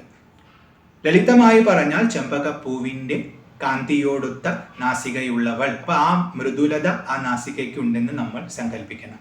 അപ്പൊ ചമ്പക പ്രസൂനാഭ നാസിക ശ്രീ സരസ്വതി മേ പ്രസീദതു. ഇങ്ങനെയെല്ലാമുള്ള ശ്രീ സരസ്വതി ഭഗവതിയെ എന്നിൽ പ്രസാദിച്ചാലും എന്ന് വീണ്ടും പ്രാർത്ഥിക്കുന്നു. ഇതായിരുന്നു രണ്ടാമത്തെ ശ്ലോകം. ഫുല്ല നേത്ര പങ്കേരുഹാൻവിത രത്നകൃപ്ത താടങ്കഭൂഷിത ചമ്പക പ്രസൂനാഭ നാസിക ശ്രീ സരസ്വതി മേ പ്രസീദതു. അപ്പൊ നമ്മള് കറുത്ത മുടി, അതിൽ ധരിച്ച കിരീടം കണ്ടു. അത് കഴിഞ്ഞ് കാന്തിയുള്ള ചന്ദ്രബിംബത്തിന്റെ കാന്തിയുള്ള മുഖം കണ്ടു. അതിൽ കോമളമായ കണ്ണുകൾ കണ്ടു. സുന്ദരമായ ചെവികൾ കണ്ടു. അതിൽ ധരിച്ചിട്ടുള്ള താടങ്കങ്ങൾ കണ്ടു. നല്ല കോമളമായ മൂക്കിനെയും കണ്ടു. ചെമ്പകപ്പൂവിന്റെ കാന്തിയുള്ള മൂക്കിനെയും കണ്ടു. അങ്ങനെ നമ്മൾ വ്യക്തമായിട്ട് അകത്തിങ്ങനെ കാണണം. അമ്മയുടെ രൂപം ഇങ്ങനെ രൂപപ്പെട്ട് വരണം നമ്മുടെ ഹൃദയത്തിൽ. അത് കഴിഞ്ഞ് മൂന്നാമത്തെ ശ്ലോകത്തിൽ പറയുന്നു, ദർപ്പണ പ്രഭാഗണ്ഡമണ്ഡല പല്ലവാധര ദന്തകുട്മല മന്ദഹാസിനി കമ്പുകന്ധര ശ്രീ സരസ്വതി മേ പ്രസീദതു. ദർപ്പണ പ്രഭാഗണ്ഡമണ്ഡല. അടുത്തതായിട്ട് പറയാൻ പോകുന്നത് അമ്മയുടെ കവിൾ തടങ്ങളാണ്. അതാണ് ഗണ്ഡമണ്ഡല. അമ്മയുടെ കവിൾ തടങ്ങൾ പ്രഭാപൂരിതമാണ്, ശോഭിക്കുന്നുണ്ട്. എന്തുകൊണ്ട്? ദർപ്പണത്തിന്റെ പ്രഭ തട്ടി ശോഭിക്കുന്നുണ്ട്. ദർപ്പണ ശബ്ദത്തിന് കണ്ണ് എന്നർത്ഥമുണ്ട്. അപ്പൊ അമ്മയുടെ കണ്ണ് താമരയുടെ ഇതള് പോലത്തെയാണ്, വിരിഞ്ഞിരിക്കുന്ന കണ്ണാണെന്ന് പറഞ്ഞു. ആ കണ്ണിന് ശോഭയുണ്ട്, പ്രഭയുണ്ട്, കാന്തിയുണ്ട്. ആ കാന്തി തട്ടിക്കൊണ്ട് അമ്മയുടെ കവിൾ തടങ്ങൾ തുടിക്കുന്നു, ശോഭിക്കുന്നു എന്നൊരർത്ഥം വന്നു. അപ്പൊ അമ്മയുടെ കണ്ണിന് ആ കാന്തിയുണ്ട്. നേരത്തെ മൂക്കിന് ആ സുഗന്ധം നുകർന്നിരിക്കുന്ന ഭാവം എന്ന് പറഞ്ഞതുപോലെ ഇവിടെ കണ്ണിൽ തന്നെ പ്രകാശമുണ്ടെന്ന് സൂചിപ്പിച്ചിരിക്കുന്നു. അപ്പൊ കണ്ണിന്റെ ഭാവം കൂടുതൽ വ്യക്തത വരുത്തിയിരിക്കുന്നു. കണ്ണിൽ പ്രകാശമുണ്ടെന്ന് പറഞ്ഞാൽ അമ്മയ്ക്ക് അന്ധകാരം ബാധിക്കുന്നില്ല. നമ്മളെല്ലാം തന്നെ സൂര്യന്റെ പ്രകാശത്തെ കടം കൊണ്ടിട്ടാണ് ലോകത്തെ കാണുന്നത്. സൂര്യൻ മറഞ്ഞാൽ ലോകം മറഞ്ഞു. അപ്പൊ നമുക്ക് ബാഹ്യമായ ഒരു പ്രകാശത്തെ ആശ്രയിക്കണം. അമ്മ സ്വയം പ്രകാശിക്കുന്ന വസ്തുവാണ്. അതുകൊണ്ട് മറ്റൊരു പ്രകാശത്തെ ആശ്രയിക്കേണ്ട ആവശ്യമില്ല. അമ്മയുടെ സ്വരൂപം തന്നെ ജ്ഞാനമാണ്. അതുകൊണ്ട് അമ്മയുടെ കണ്ണിന് കാന്തി സങ്കല്പിച്ചിരിക്കുന്നു. ആ കാന്തി വളരെ അധികമായതുകൊണ്ട് അത് കവിൾ തടങ്ങളിൽ തട്ടി ശോഭിക്കുന്നു. അപ്പൊ അവിടെ കവിൾ തടങ്ങളിൽ തട്ടി ശോഭിക്കുന്നു എന്ന് പറഞ്ഞാൽ കവിൾ തടങ്ങൾ അത്രയും മിനുസമുള്ളതാണെന്നും അവിടെ വ്യക്തമാക്കിയിരിക്കുന്നു. അപ്പൊ വളരെ കോമളമായ നല്ല മിനുസമായ ഗണ്ഡമണ്ഡലമാണ് അമ്മയ്ക്കുള്ളത്. അതിൽ കണ്ണിൽ നിന്നുമുള്ള കാന്തി തട്ടി ശോഭിക്കുന്നു എന്നൊരർത്ഥം വന്നു. ദർപ്പണ ശബ്ദത്തിന് കണ്ണാടി എന്നർത്ഥമുണ്ട്. അപ്പൊ അമ്മയുടെ മുമ്പിൽ ഒരു കണ്ണാടി വെച്ചിട്ടുണ്ടെങ്കിൽ ആ കണ്ണാടിയിൽ അമ്മയുടെ കാന്തി തട്ടിക്കൊണ്ട് അത് തിരിച്ചു പ്രതിഫലിച്ച് അമ്മയുടെ കവിൾ തടങ്ങൾ കൂടുതൽ തിളങ്ങുന്നു എന്നർത്ഥം വന്നു. അപ്പൊ അമ്മയുടെ ദേഹത്തിന് മൊത്തം ഒരു കാന്തിയുണ്ട്. കാരണം മുഖം വർണ്ണിച്ചപ്പോൾ പറഞ്ഞു നല്ല ചന്ദ്രബിംബത്തിന്റെ കാന്തിയാണെന്ന്. അപ്പൊ ആ കാന്തി ആ കണ്ണാടിയിൽ തട്ടി കാരണം രാജ്ഞിയുടെ ഭാവത്തിൽ ഇരിക്കുകയാണ്. അപ്പോൾ ഒരു കണ്ണാടി നോക്കി തൻ്റെ ആ സൗന്ദര്യം കാണുമ്പോൾ അത് തട്ടി തിരിച്ച് തൻ്റെ കവിൾത്തടങ്ങളിൽ തട്ടി അത് ശോഭിക്കുന്നു എന്നൊരർത്ഥവും കിട്ടി. ഇനി കർണദർപ്പണം എന്ന് പറഞ്ഞാൽ താട്ടങ്കം എന്നർത്ഥമുണ്ട്. അപ്പൊ അമ്മ ചെവിയിൽ താട്ടങ്കം ധരിച്ചിട്ടുണ്ടെന്ന് നേരത്തെ പറഞ്ഞു, രത്നങ്ങളൊക്കെ പതിച്ചിട്ടുള്ള താട്ടങ്കമാണെന്ന് പറഞ്ഞു. അപ്പൊ ഇവിടെ ദർപ്പണം എന്ന് മാത്രം പറഞ്ഞതുകൊണ്ട് നമുക്ക് കർണദർപ്പണമാണെന്നും അർത്ഥമെടുക്കാം. അപ്പൊ അതായത് താട്ടങ്കത്തിന്റെ പ്രഭ തട്ടിക്കൊണ്ട് ഗണ്ഡമണ്ഡലങ്ങൾ ശോഭിക്കുന്നു, ആ അർത്ഥവും ഇവിടെ വരും. അപ്പൊ അതിന് നല്ല പ്രഭയുണ്ട്, അത് കവിൾത്തടത്തിൽ തട്ടുന്നു, നല്ല മിനുസമുള്ള കവിൾത്തടമാണ്, അത് അതിന്റെ രശ്മിയെ പ്രതിഫലിച്ചുകൊണ്ട് അതിനൊരു പ്രത്യേക കാന്തി ഉണ്ടാകുന്നു. അതുകൊണ്ട് ദർപ്പണ പ്രഭാഗണ്ഡ മണ്ഡല. പല്ലവാധര, അധരം എന്നാൽ ചുണ്ട്. അമ്മയുടെ ചുണ്ട് പല്ലവത്തിന് പോലെയാണ്. പല്ലവം എന്നാൽ തളിര് എന്നൊരർത്ഥമുണ്ട്. അപ്പൊ തളിരിനെ പോലെ വളരെ മൃദുലമായ വളരെ കോമളമായ ചുണ്ടുകളാണ് അമ്മയ്ക്കുള്ളത്. ഇനി പല്ലവ ശബ്ദത്തിന് അരക്ക് എന്നർത്ഥമുണ്ട്. അപ്പൊ അരക്ക് നല്ല ചുവന്നിട്ടാണ് ഇരിക്കുന്നത്. അപ്പൊ അതുപോലത്തെ ചുവപ്പ് അമ്മയുടെ ചുണ്ടുകൾക്കുണ്ട്. അപ്പൊ വളരെ കോമളമാണ്, വളരെ ചെറുതാണ്, അതുപോലെ നല്ല ചുവന്ന നിറമുണ്ട് ആ അധരങ്ങൾക്ക്. അമ്മയുടെ മുഖം നമ്മളിങ്ങനെ വ്യക്തമായിട്ട് കാണണം. നല്ല നീണ്ട കണ്ണുകൾ, മനോഹരമായ ചെവികൾ, താട്ടങ്കങ്ങൾ ധരിച്ചിരിക്കുന്നു, അത് തട്ടിക്കൊണ്ട് കവിൾത്തടങ്ങൾ ശോഭിക്കുന്നു. നല്ല ചെമ്പകപ്പൂവിൻ്റെ കാന്തിയുള്ള മൂക്കാണ്, അതുപോലെ പല്ലവത്തിൻ്റെ സദൃശമായ അധരമാണ്, നല്ല ചുവന്ന അധരമാണ് അമ്മയ്ക്ക്, നല്ല കോമളമാണ്, ചെറിയ അധരങ്ങളാണ് അമ്മയ്ക്കുള്ളത്. ഇത് നമ്മൾ കാണണം, മനസ്സിലിങ്ങനെ വ്യക്തമായി കാണണം. ദന്ത കുഡ്മല, ദന്തം എന്നാൽ പല്ല്, കുഡ്മളം എന്നാൽ പൂമൊട്ട്. അപ്പൊ മുല്ലപ്പൂവിൻ്റെ ഒക്കെ മൊട്ടിന് സദൃശമായിട്ടുള്ള പല്ലാണ് അമ്മയ്ക്കുള്ളത്. അപ്പൊ അമ്മയുടെ പല്ല് കുറച്ച് നമുക്ക് കാണാൻ പറ്റുന്നുണ്ട്. അമ്മയുടെ ചുണ്ട് കണ്ടു, അമ്മയുടെ പല്ല് കുറച്ച് കാണുന്നുണ്ട്. അത് പൂമുട്ടിൻ്റെ അത്രയും ചെറുതായിട്ടുള്ള, അത്രയും വെളുത്തിട്ടുള്ള പല്ലുകളാണ് അമ്മയ്ക്കുള്ളത്. അപ്പൊ ചെറുതായിട്ട് നമുക്ക് ആ കോമലമായ പല്ലുകൾ കാണാൻ പറ്റുന്നുണ്ടെങ്കിൽ അതിനർത്ഥം അമ്മ ചിരിക്കുന്നുണ്ട്, അമ്മയ്ക്ക് സന്തോഷമുണ്ടായിട്ടുണ്ട്, അമ്മ ചിരിക്കുന്നുണ്ട്. ആ ചിരിയെയാണ് അടുത്തതായി പറയുന്നത് മന്ദഹാസിനി. മന്ദമായി ചിരിക്കുകയാണ്, വളരെ പതുക്കെ ചിരിക്കുകയാണ്. നമ്മൾ അമ്മയെ സമീപിക്കുന്നു, അമ്മയെ ധ്യാനിക്കുന്നു, അമ്മയെ ഉപാസിക്കുന്നു. ഇത് കാണുമ്പോൾ അമ്മയ്ക്ക് സന്തോഷമാണ്. ഒരു സാധാരണ അമ്മ തൻ്റെ മകൻ്റെയോ മകളുടെയോ സ്നേഹം കാണുമ്പോൾ സന്തോഷിക്കും. അതേപോലെ ലോകമാതാവായിരിക്കുന്ന സരസ്വതി നമ്മുടെ സ്നേഹം കാണുമ്പോൾ സന്തോഷിക്കുകയാണ്. ആ സന്തോഷത്തെ സൂചിപ്പിക്കാൻ ചെറുതായിട്ടൊന്ന് ചിരിക്കുന്നു. അമ്മയുടെ ചുണ്ടുകൾ നല്ല ചുവന്ന ചുണ്ടുകളാണ്, അത് തളിരുപോലെ കോമളമാണ്. അപ്പൊ ആ ചുണ്ടുകൾ ഇങ്ങനെ വിരിയുന്ന സമയത്ത് നമുക്കകത്ത് മുല്ലപ്പൂവിൻ്റെ മൊട്ടുപോലത്തെ പല്ലുകൾ കാണാം, ചെറിയ ചെറിയ പല്ലുകൾ, നല്ല വെളുവെളുത്ത പല്ലുകൾ നമുക്ക് കാണാം. അങ്ങനെ അമ്മ ചിരിക്കുകയാണ്. ചിരിക്കുന്ന ഭാവത്തിൽ വേണം അമ്മയെ ധ്യാനിക്കാൻ. നമ്മളോടുള്ള അമ്മയുടെ സ്നേഹമാണ് ആ ചിരിയിൽ നിന്നും നമ്മിലേക്ക് പ്രവഹിക്കുന്നത്. അപ്പൊ ആ ചിരി കാണുന്ന സമയത്ത് അമ്മയ്ക്ക് നമ്മളോട് എത്ര സ്നേഹമുണ്ടെന്ന് നമ്മൾ മനസ്സിലാക്കണം.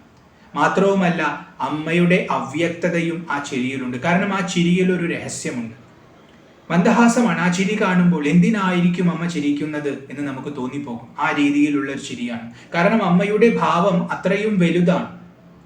അമ്മ 3 കാലത്തിനും അതീതയായിരിക്കുന്നവളാണ്, ത്രികാലജ്ഞയാണ് അമ്മ. 3 കാലം എന്ന് പറഞ്ഞാൽ കഴിഞ്ഞുപോയ കാലം, ഇപ്പോൾ നടക്കുന്ന കാലം, വരാനിരിക്കുന്ന കാലം. ഇത് 3, അതായത് ഭൂതം, വർത്തമാനം, ഭാവി, ഇത് 3 അമ്മ അറിയുന്നു. അപ്പൊ അമ്മ കാണുന്ന സമയത്ത് നമ്മൾ കാണുന്ന ഭാവത്തിലല്ല കാണുന്നത്. അതുകൊണ്ട് അമ്മയുടെ അനുഭവത്തിന്റെ തലത്തിൽ നിന്നുകൊണ്ടാണ് അമ്മ ചിരിക്കുന്നത്. ആ അനുഭവമാണ് അമ്മ അഭിവ്യക്തമാക്കുന്നത്. എന്നാൽ സാധാരണക്കാരായ നമുക്ക് അത് മനസ്സിലാവില്ല. അപ്പൊ അമ്മയുടെ ആ മഹിമ എന്തായിരിക്കുമെന്ന് നമ്മളെ ചിന്തിപ്പിക്കാൻ വേണ്ടി ചിരിക്കുന്നതാണോ എന്ന് തോന്നിപ്പോകും അമ്മയുടെ ആ മന്ദഹാസം കണ്ടാൽ. അപ്പൊ അമ്മ എന്തോന്ന് അനുഭവിക്കുന്നുണ്ട്, ആ അനുഭവമാണ് ഈ ചിരിയായിട്ട് വിടരുന്നതെന്ന് ഭക്തൻ മനസ്സിലാക്കും. അത് അമ്മയുടെ സ്വരൂപാനന്ദം തന്നെയാണ്. പക്ഷെ അത് നമുക്ക് കിട്ടിയിട്ടില്ല. അപ്പൊ ഭാവിയിൽ അത് കിട്ടണമേ എന്ന പ്രാർത്ഥന ആ ചിരി കാണുമ്പോൾ നമുക്ക് തോന്നണം. അതോടൊപ്പം തന്നെ നമ്മളോടുള്ള സ്നേഹവും ആ ചിരിയിൽ അമ്മ ഒരുക്കി വെച്ചിട്ടുണ്ട്. അപ്പൊ ആ സ്നേഹത്തെയും നമ്മൾ ആസ്വദിക്കണം. കമ്പു കന്ധര, കമ്പു എന്നാൽ ശംഖം. ശംഖിനെ പോലത്തെ കഴുത്തുള്ളവളാണ് അമ്മ. കന്ധരം എന്നാൽ കഴുത്ത്. സൗന്ദര്യ ശാസ്ത്രങ്ങളിൽ കാണുന്ന ഒരു വർണ്ണനയാണിത്. കഴുത്തിനെ ശംഖിനോട് ഉപമിച്ചിട്ടാണ് അതിൽ സൗന്ദര്യം പറയുന്നത്. കഴുത്ത് ശംഖ് പോലെ ആയിരിക്കണം. അത് പുരുഷനാണെങ്കിലും സ്ത്രീക്കാണെങ്കിലും അങ്ങനെ പറയുന്നുണ്ട്. 3 വരകൾ കഴുത്തിൽ കാണണം, ആ രീതിയിലുള്ള ഭാവമാണ് ശംഖിനുള്ളത്. അപ്പൊ അതുകൊണ്ട് അതുപോലത്തെ കന്ധരം, കഴുത്താണ് അമ്മയ്ക്കുള്ളത് എന്നർത്ഥം വന്നു. ഇനി ഇവിടെ കുറച്ച് സൂക്ഷ്മമായിട്ട് ചിന്തിക്കുകയാണെങ്കിൽ, കാരണം സൗന്ദര്യശാസ്ത്രം ധ്യാനത്തിന് വേണ്ടിയിട്ടാണ്, അപ്പൊ നല്ല സുന്ദരിയായ ഭാവമാണെന്ന് കാണിക്കാൻ ആ രീതിയിൽ പറഞ്ഞു. കുറച്ച് സൂക്ഷ്മമായി ചിന്തിക്കുകയാണെങ്കിൽ അമ്മയുടെ കണ്ഠത്തിൽ നിന്നും വരുന്ന ശബ്ദത്തിന് ശംഖിന്റെ ഗാംഭീര്യമുണ്ട്. ശംഖിന്റെ ധ്വനിയുടെ പ്രത്യേകത എന്താ? അത് മുഴങ്ങുന്ന സമയത്ത് ആ പരിസരം മുഴുവൻ പരിശുദ്ധമാകും. അവിടെ സൂക്ഷ്മമായ എന്തെല്ലാം അശുദ്ധികളുണ്ടോ അതെല്ലാം നീങ്ങും. അത് ശംഖിന്റെ പ്രത്യേകതയാണ്. അപ്പൊ അമ്മയുടെ കണ്ഠത്തിന്റെ നാദത്തിനും അതേ പ്രത്യേകത ഉണ്ട്. അതുകൊണ്ട് അമ്മയുടെ കന്ധരം ശംഖിന് തുല്യമാണ്, ശംഖിന് സദൃശമാണ്. കാരണം അമ്മ ഓരോ വാക്ക് ഉച്ചരിക്കുന്ന സമയത്തും അത് കേൾക്കുന്നവർ മുഴുവൻ പവിത്രീകരിക്കപ്പെടുന്നു. അമ്മയുടെ ശബ്ദം കേൾക്കാൻ വേണ്ടി കാതോർത്തിരിക്കുകയാണ് ഭക്തൻ. ഇനി ശംഖധ്വനി പ്രണവത്തിന് സദൃശമാണെന്ന് പറയും. പ്രണവമാണ് ശംഖനാദം എന്ന് പറയും. അപ്പൊ അമ്മ പ്രണവത്തെയാണ് ഉച്ചരിക്കുന്നത്. പ്രണവമാണ് എല്ലാ അറിവിന്റെയും സാരം. വേദത്തിന്റെ സാരമാണ് പ്രണവം. ആ പ്രണവത്തെ നമുക്ക് ഉപദേശിച്ചു തരുന്നത് അമ്മയാണ്. കാരണം ആ പ്രണവത്തിന്റെ ഉറവിടം അമ്മയാണ്. ആ പ്രണവം എവിടെ നിന്ന് വന്നുവോ, എവിടെ ചെന്ന് ലയിക്കുന്നുവോ അത് അമ്മയാണ്. അതുകൊണ്ട് ആ പ്രണവത്തെ പ്രദാനം ചെയ്യുന്ന ഗുരുസ്വരൂപയായതുകൊണ്ടും കമ്പുകന്ധരയാണ് അമ്മ. അപ്പൊ എല്ലാ മന്ത്രശാസ്ത്രങ്ങളും ആ പ്രണവത്തിൽ ഒതുങ്ങിയിട്ടുണ്ട്. അപ്പൊ എല്ലാ മന്ത്രങ്ങളെയും നമുക്ക് പ്രദാനം ചെയ്യുന്നവളായതുകൊണ്ടും കമ്പുകന്ധരയാണ്. അപ്പൊ നമുക്ക് ജീവിതത്തിൽ എന്തെല്ലാം രക്ഷകൾ വേണമോ അതിനനുസരിച്ചുള്ള മന്ത്രങ്ങൾ നമുക്ക് സമയാസമയങ്ങളിൽ അമ്മ പ്രദാനം ചെയ്യും. അമ്മയെ നമ്മൾ ഉപാസിച്ചാൽ മതി എന്നിവിടെ നമുക്ക് ഗ്രഹിക്കാൻ പറ്റും. അങ്ങനെയെല്ലാമുള്ള ശ്രീ സരസ്വതി മേ പ്രസീദതു, ഐശ്വര്യപൂർണയായ സരസ്വതി ഭഗവതിയെ എന്നിൽ പ്രസാദിച്ചാലും എന്നിവിടെ 3-ാമത്തെ ശ്ലോകത്തിൽ പറയുന്നു. ദർപ്പണ പ്രഭാഗണ്ഡമണ്ഡല പല്ലവാധരാ ദന്തകുഡ്മല മന്ദഹാസിനി കമ്പുകന്ധര ശ്രീ സരസ്വതി മേ പ്രസീദതു. ദീർഘബാഹുക ചാതി കോമല രത്നകഞ്ചുക പീവരസ്തന സ്വർണമൗക്തിക കർണഭൂഷണ ശ്രീ സരസ്വതി മേ പ്രസീദതു. 4-ാമത്തെ ശ്ലോകമാണ്.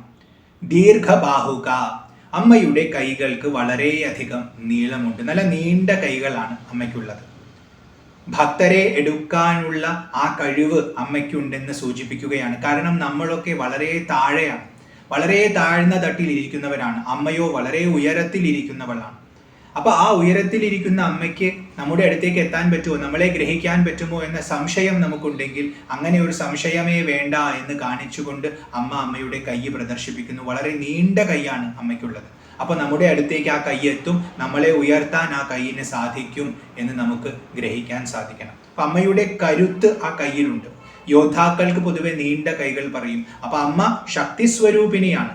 ഇവിടെ വളരെ കോമളമായ ഭാവത്തിൽ, മൃദുലമായ ഭാവത്തിൽ വർണ്ണിക്കുമ്പോഴും സാക്ഷാത് ശക്തി തന്നെയാണ്, പരാശക്തി തന്നെയാണ് അത് എന്ന് സൂചിപ്പിക്കാൻ ആ ഒരു യോദ്ധാവിന്റെ ഭാവം കൂടി അവിടെ ഒളിപ്പിച്ചു വെച്ചിരിക്കുന്നു. അതുകൊണ്ട് നീണ്ട കൈകളാണ് അമ്മയ്ക്കുള്ളത്. അമ്മയുടെ ആ ഭക്തവാത്സല്യം, ആ മാതൃത്വവും അവിടെ വ്യക്തമാകുന്നു. ചാതി കോമല, ച അതികോമല, അമ്മയ്ക്ക് നീണ്ട കൈകളുമുണ്ട്, അതികോമലമായ കൈകളുമാണ് അത്. അമ്മ മൊത്തത്തിൽ അതികോമലയാണ്. കോമല എന്ന് പറഞ്ഞാൽ മൃദുലം എന്നാണ് അർത്ഥം. അപ്പൊ അതിമൃദുലമായ ദേഹമാണ് അമ്മയ്ക്കുള്ളത്. അമ്മയുടെ കൈകളും അതിമൃദുലമാണ്. മൃദുലം എന്നുള്ളത് നമുക്ക് പുറമേ നിന്ന് നോക്കുമ്പോൾ തോന്നുന്നതാണ്. അമ്മയുടെ യഥാർത്ഥ സ്വരൂപം ശക്തിയാണ്. അതുകൊണ്ടാണ് ദീർഘബാഹുക എന്ന് പറഞ്ഞത്. അപ്പൊ കാണുമ്പോൾ നല്ല മൃദുലമായ ദേഹമാണ്. ഇപ്പൊ യോദ്ധാക്കൾക്കൊന്നും മൃദുലമായ ദേഹം ഉണ്ടാവില്ല. നല്ല കട്ട ദേഹമായിരിക്കും, വജ്രസമാനമായ ദേഹമായിരിക്കും. കാരണം അവര് അധ്വാനിച്ച് പൊരുതി ശരീരത്തിന് അങ്ങനത്തെ ഒരു ഭാവം വന്നിട്ടുണ്ടാവും. എന്നാൽ അമ്മയെ നോക്കിയാൽ അതികോമലയാണ്. അപ്പൊ അമ്മയ്ക്ക് യുദ്ധമൊന്നും ചെയ്യാൻ പറ്റില്ല എന്നൊക്കെ നമുക്ക് തോന്നിപ്പോകും. പക്ഷേ അമ്മ ദീർഘബാഹുവാണ്. കാരണം അമ്മയ്ക്ക് യുദ്ധം ചെയ്യാൻ പറ്റും. യുദ്ധത്തിനുള്ള കുശലത അമ്മയിലുണ്ട്. അതിലൊരു സാമർഥ്യം അമ്മയിലുണ്ടെന്ന് നമ്മൾ ഗ്രഹിക്കണം. ധ്യാനിക്കാൻ വേണ്ടി നമ്മൾ ആ ഭാവത്തിൽ കാണുമ്പോഴും എല്ലാ ശക്തിയുടെയും ഉറവിടമാണ് ഈ സരസ്വതി എന്ന ബോധം നമുക്കുണ്ടാവും. അതുകൊണ്ടാണ് ഇത് രണ്ടും കോൺട്രാസ്റ്റ് ചെയ്തുകൊണ്ട് പറഞ്ഞിട്ടുള്ളത്. ദീർഘമായ ബാഹുക്കളാണ്, അതികോമളമായ ബാഹുക്കളാണ്. അങ്ങനെയാണ് അമ്മ നമ്മുടെ മുമ്പിൽ പ്രത്യക്ഷപ്പെട്ടിട്ടുള്ളത്.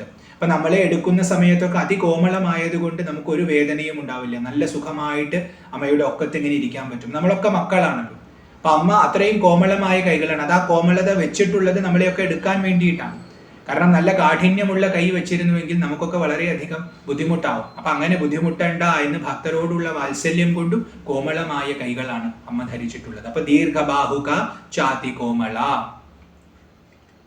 രത്നകഞ്ചുക, കഞ്ചുകം എന്നാൽ രൗക, രത്നം എന്നാൽ ശ്രേഷ്ഠം. അപ്പോൾ ശ്രേഷ്ഠമായ രൗകയെ അമ്മ ധരിച്ചിരിക്കുന്നു.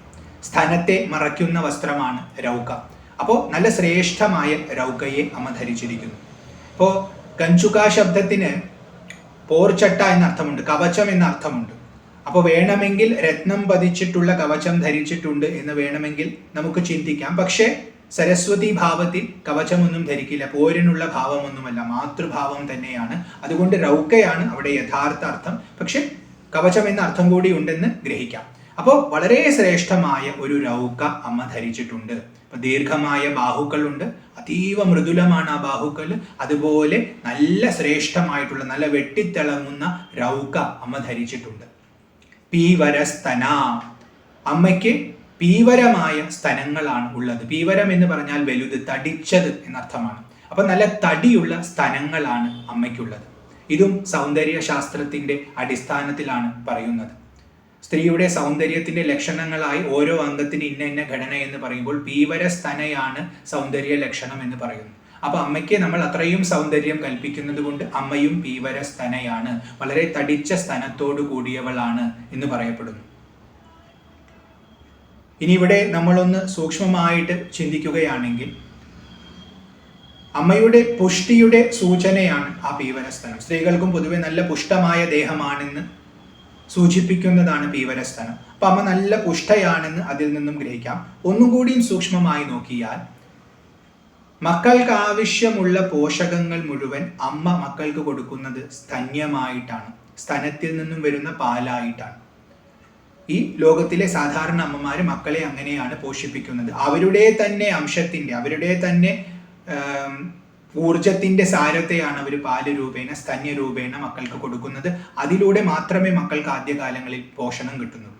അങ്ങനെയാണ് അവർ വളർന്ന് വലുതാകുന്നത്. അപ്പൊ അതേപോലെ ലോകമാതാവാണ് സരസ്വതി.